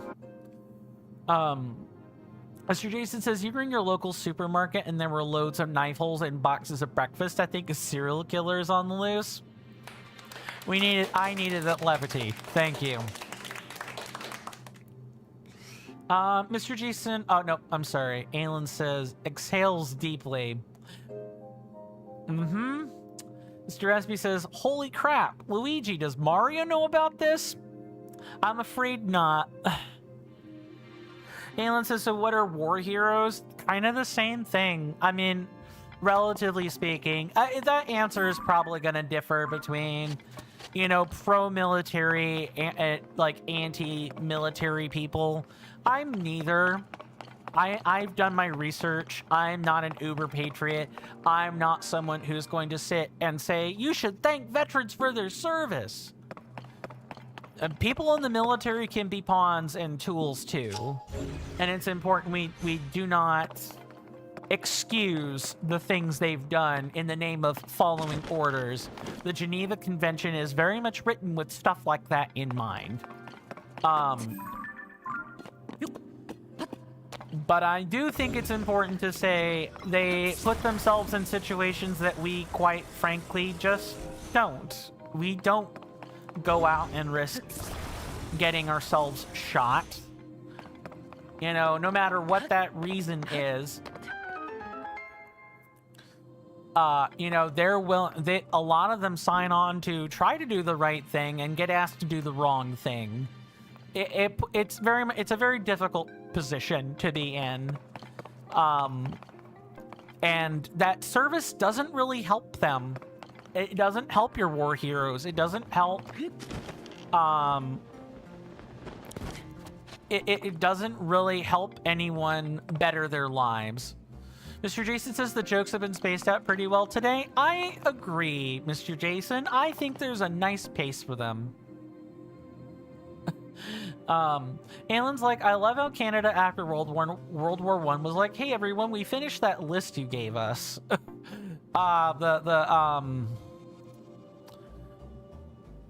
It's like the list of reasons the Geneva Convention exists. This has got to be like a bomb, right? Or like a sphere. Hold on. Let me not get drastic or crazy yet. So from what I can tell, this wants us to, like... We can't, like, glue this here. I think it wants us to, like... Oh, like this, maybe? Yeah, okay, I think I got it. It's doing this. Perfect. I'm trying to remember what list the Canadians. I think it was the list of reasons for the Geneva Convention, but I could be incorrect about that. I'm not a historian. It's been too long since I've studied world history. Mr. Raspy says, oh, this is directed at Mr. Jason, but I'll give this a quick skim.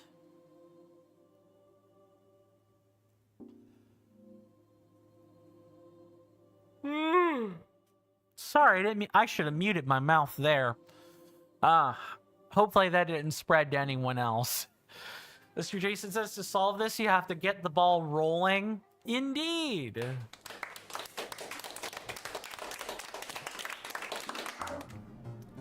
Okay, so what was back here? A treasure chest? That's what I thought. A treasure chest. And a treasure that I very much like having. Oh, it was just a general joke. You've consulted the joke's quality assurance at Consulting Incorporated, and they provided an unclear answer. How do you have my number? But I think it's to say that it can further reinforce our existing beliefs.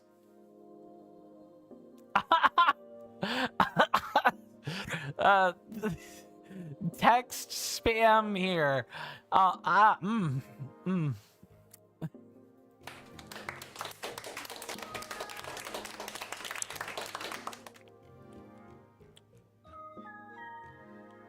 You prefer having it been read like normal? I'm still working out the kinks on how often I need to read and what way I need to read it, blah, blah, blah. I'm still trying to work all that out. I think it wants us to stack or literally put two balls together like this. Like, it literally wants us to do this. And then literally jumped. Nice. Now, does it want... Oh my god. Come on, video game. Stop doing that. Sir Recipe says, someone did get the ball rolling, it seems. Or the cat got out of the bag.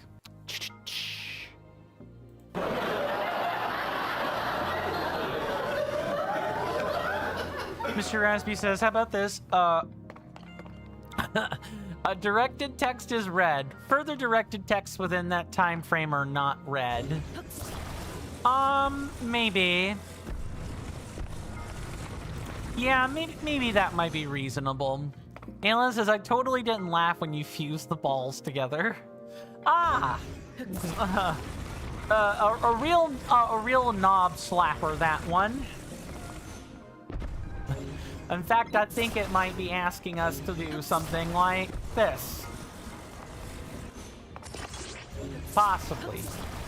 Maybe. Maybe.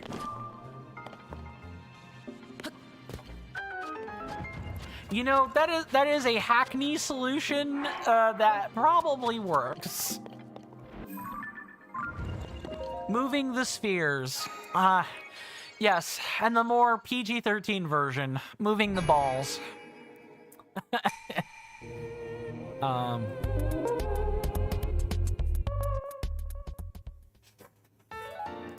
Mr. Raspy says, when they're selected, you get blue balls. At least in Breath of the Wild they be. You know what? You're right. I do think they would be blue. Yes.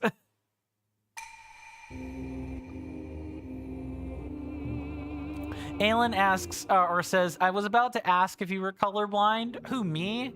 No, I'm not colorblind. I don't even want to think about that alternative reality. How many Koroks do we have? Okay, the count is correct. Ah, you were... Fair enough. My apologies for that mistake of a misread there. So let's find these last 8 Koroks, eh? We've got 12 minutes to make that happen. I feel pretty confident we could do that. And we even have the nighttime to speed us along. I'm gonna be really upset if I miss one of these. I'm not gonna lie. I would be hella mad if that happened. I'm kind of, I already feel it. I can already feel that there is no way. I feel like I've marked things I should not have marked. And I'm gonna have to go back and like fix this. Okay, enough panicking. Let's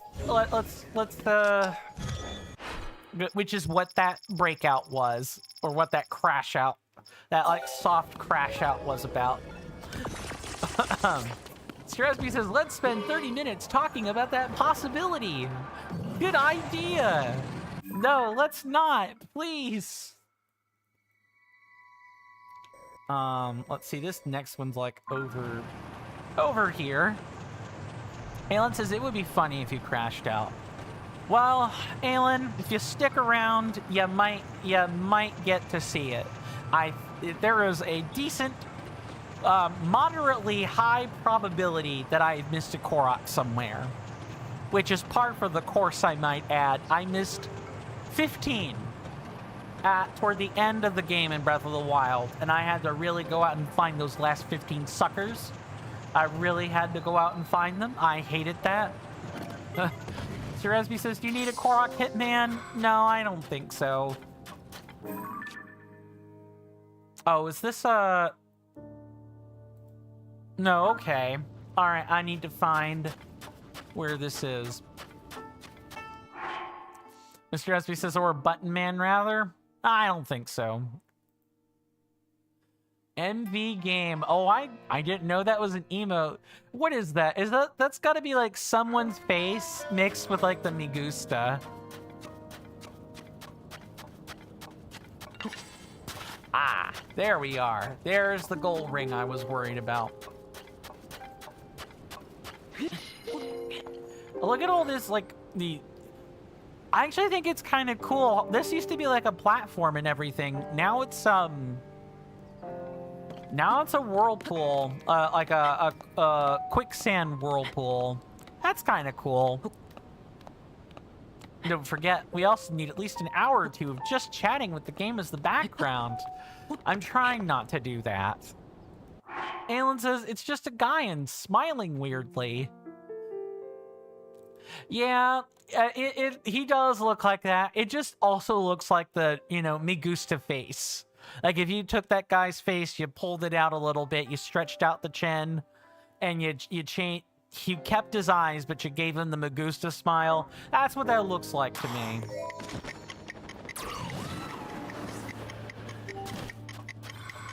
Oh no. No. That's not good.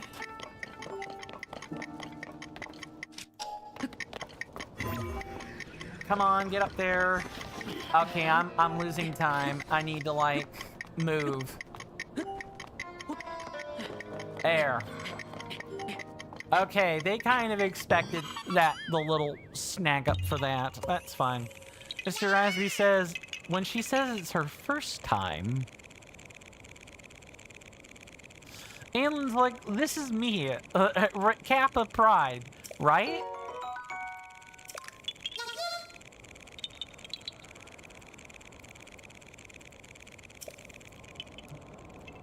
Okay, our hover bike is like out here. Yeah, it's down there. All right. I'm hoping a couple of these are like Korok pairs. I'm really hoping for it. Mr. SB says a 256 by 256 rainbow colored figurehead. It being 2D feels a little shallow. You're right.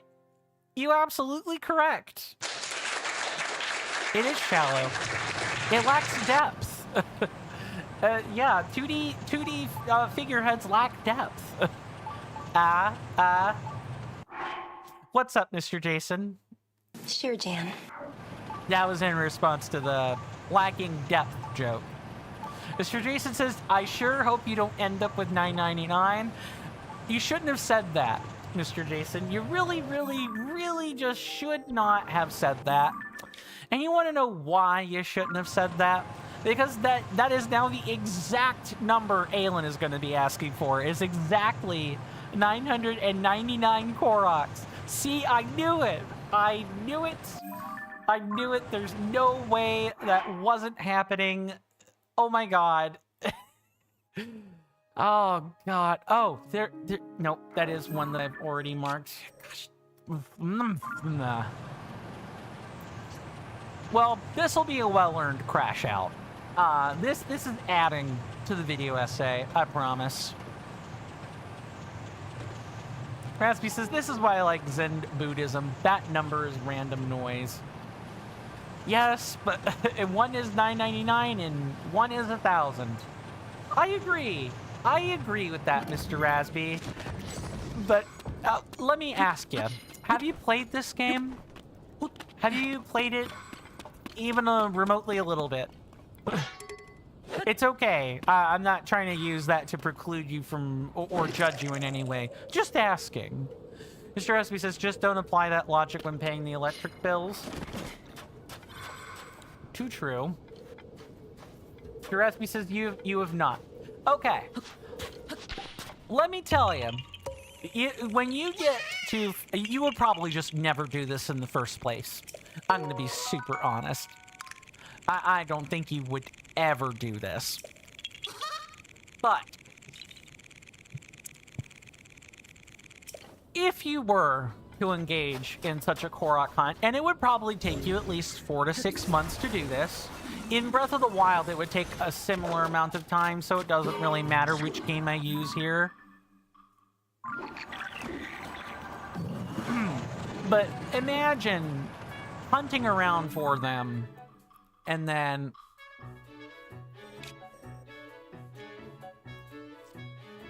you miss one, and then you gotta go everywhere to find it. Are people's teeth that... I don't know what you're talking about, so I'm gonna let Mr. Jason field that one. Mr. Resby says, yeah, but not because it's a large amount of them, or if it's annoying, or, well, actually, I kind of... The issue is that they're annoying. The number of them is like, whatever. If they were more easily confirmable, that would be fine, but they are not. Whatsoever. So, I can already tell you that I'm going to cross everything off this map, and I'm going to cross off 2 that I should not have. And that's going to be a humongo problem.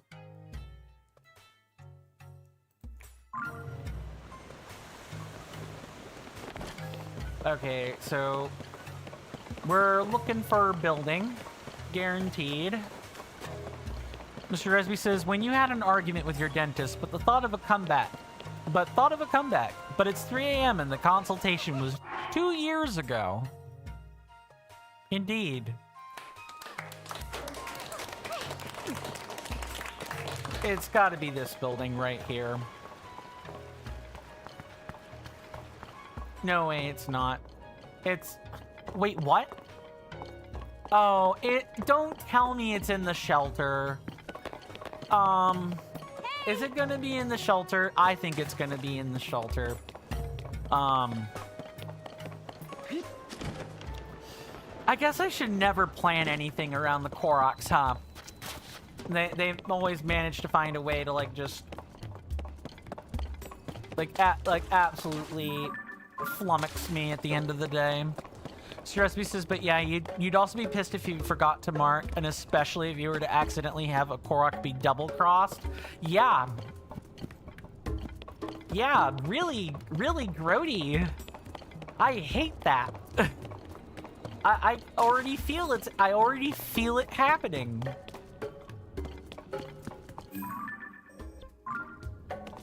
Okay.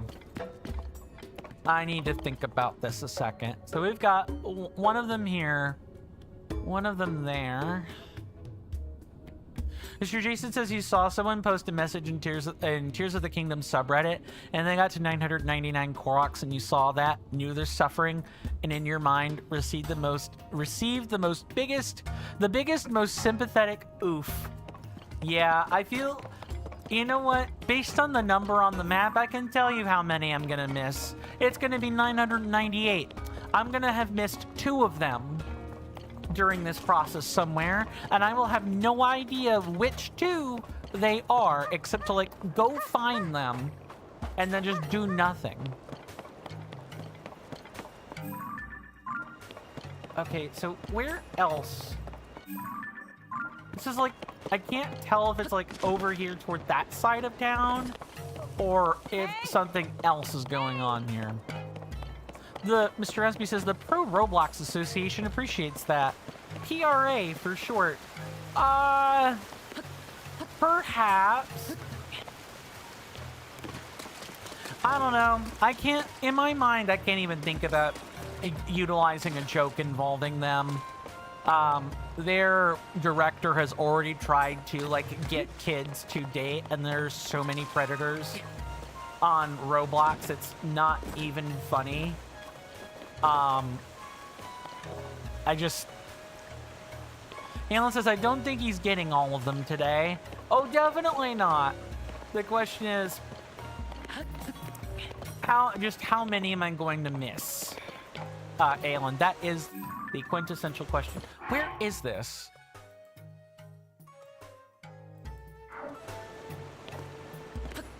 Okay, I'm gonna come back to that one in a second. I think there's one up here. Okay. Let's get the easy one, and then we can worry about the difficult one. And then we have the one in the back. Or no, actually it looks like it'll be up there. And that one, we can go to the shrine. Fall, Mr. Coin? In that corner area? Oh, you're thinking it's, I need to follow the aqueduct? Okay, I can do that. After we do this other one first. Alan says, okay, actually, bye. Very well, Alan. Thank you so much for stopping by. It was good to see you, as always. I do hope to see you sooner rather than later, my lovely senator. But if not, do rest well and be well.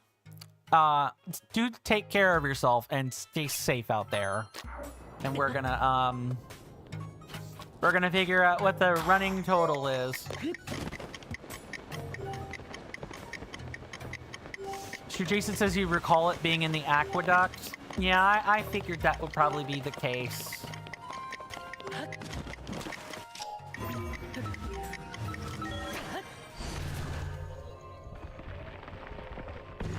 I'm gonna be mad. I'm gonna be extra mad. Mr. Rasby says that word aqueduct gave me big flashbacks. You replay TotK every year. You've not done it this year. Oh, well, I guess you're running out of time to do that. You've got 2 days before the end of the year is marked. Mr. Rasby says, will you usually spend hundreds of hours doing it? I see. 46 hours until the eve. Yes.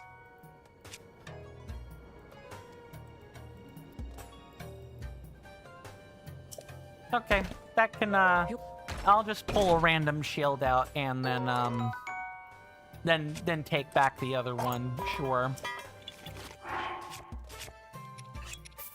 Drop. Pick that up. Okay, so back in this corner area, there was an aqueduct, right? Mr. Esby says, but fun fact, you had a Mafia Tea House event today? Nice. Nice. We played Mafia allegedly and you even hosted it? Oh, so it was in the tea house. That makes a lot of sense. Okay.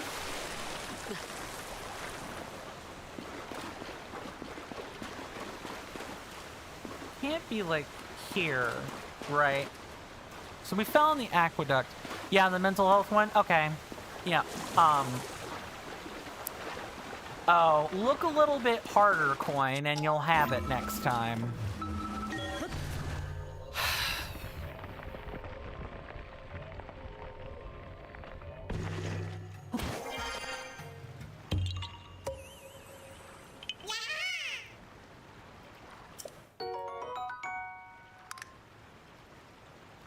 Two of them. Two of them. Two of them. Are you serious right now, video game? Two of them.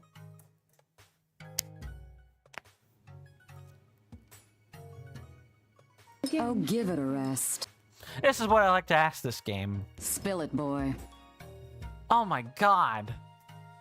That is, I marked every single one of them off on the map. I marked all of them.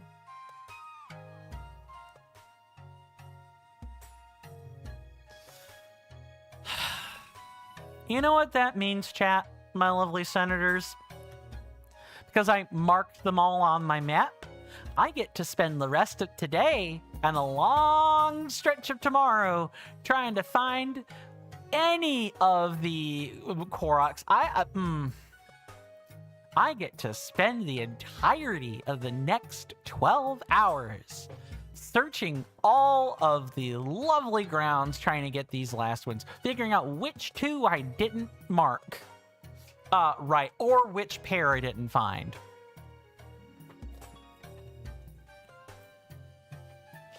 Mr.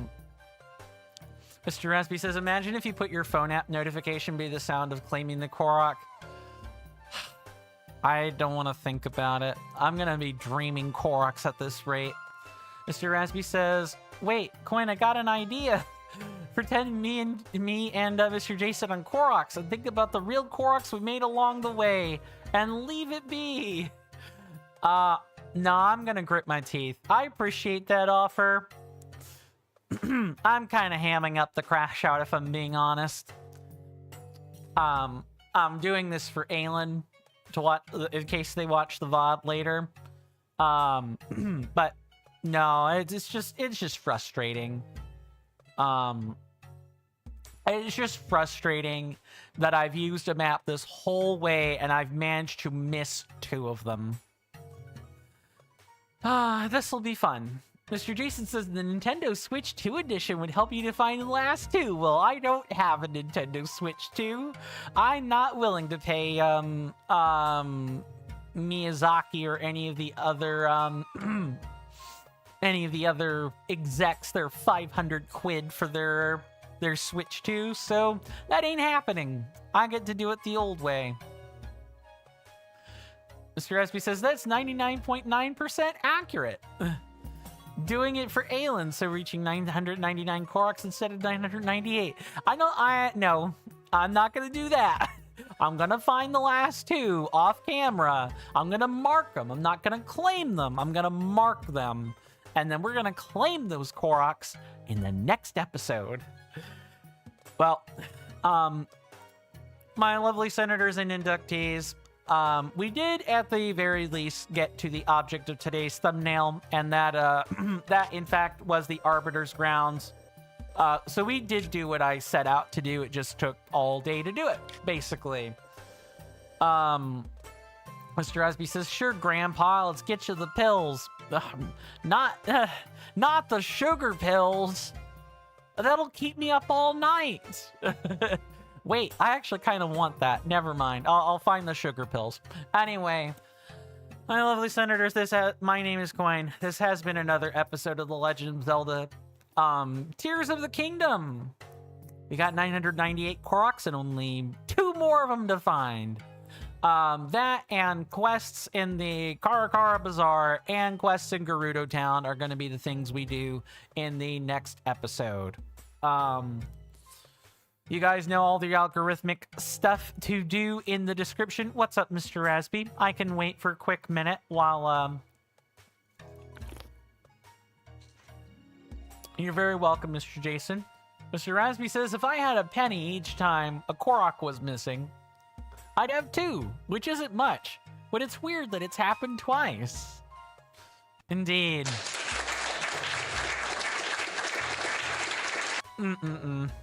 Nice reference. Because it is a reference. It also doubles as a joke. And I am making a joke about that. Outside of that, really not much has changed. It's a Phineas and Ferb reference. I understood that reference. It's a Doofenshmirtz reference. Exactly. See, I know the I know the villain reference you're going for. Funny villain. Phineas and Ferb is great sometimes. My lovely senators, Perry the Platypus, Blattypus, however you want to say it. Let's hope he doesn't go blat on the road or some other scenario, which Doofenshmirtz has nearly tried to do like 20 times. I'll see you guys tomorrow. You guys have been a wonderful audience, as always. Mr. Jason says you need his Korok locator-inator. Exactly. Well, that's funny.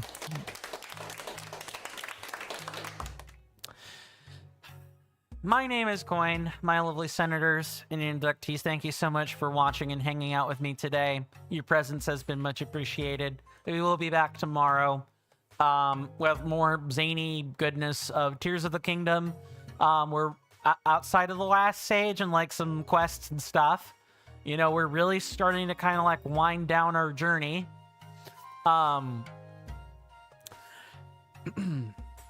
Hopefully everyone takes care of themselves. You're welcome in my hallowed halls anytime. You know where those hallowed halls are. You can find them in my link tree in the description on YouTube, or in where the social links are on Twitch. That's where you'll find that. Well, consider joining the Discord. Among other things, it's where a lot of your perks and other crucial benefits are. We'd love to have you. We post pictures, we talk about stuff, including food crimes. That's a thing that happens. Do stay safe and take care of yourselves out there. I'll see you guys next time. And with that, goodbye.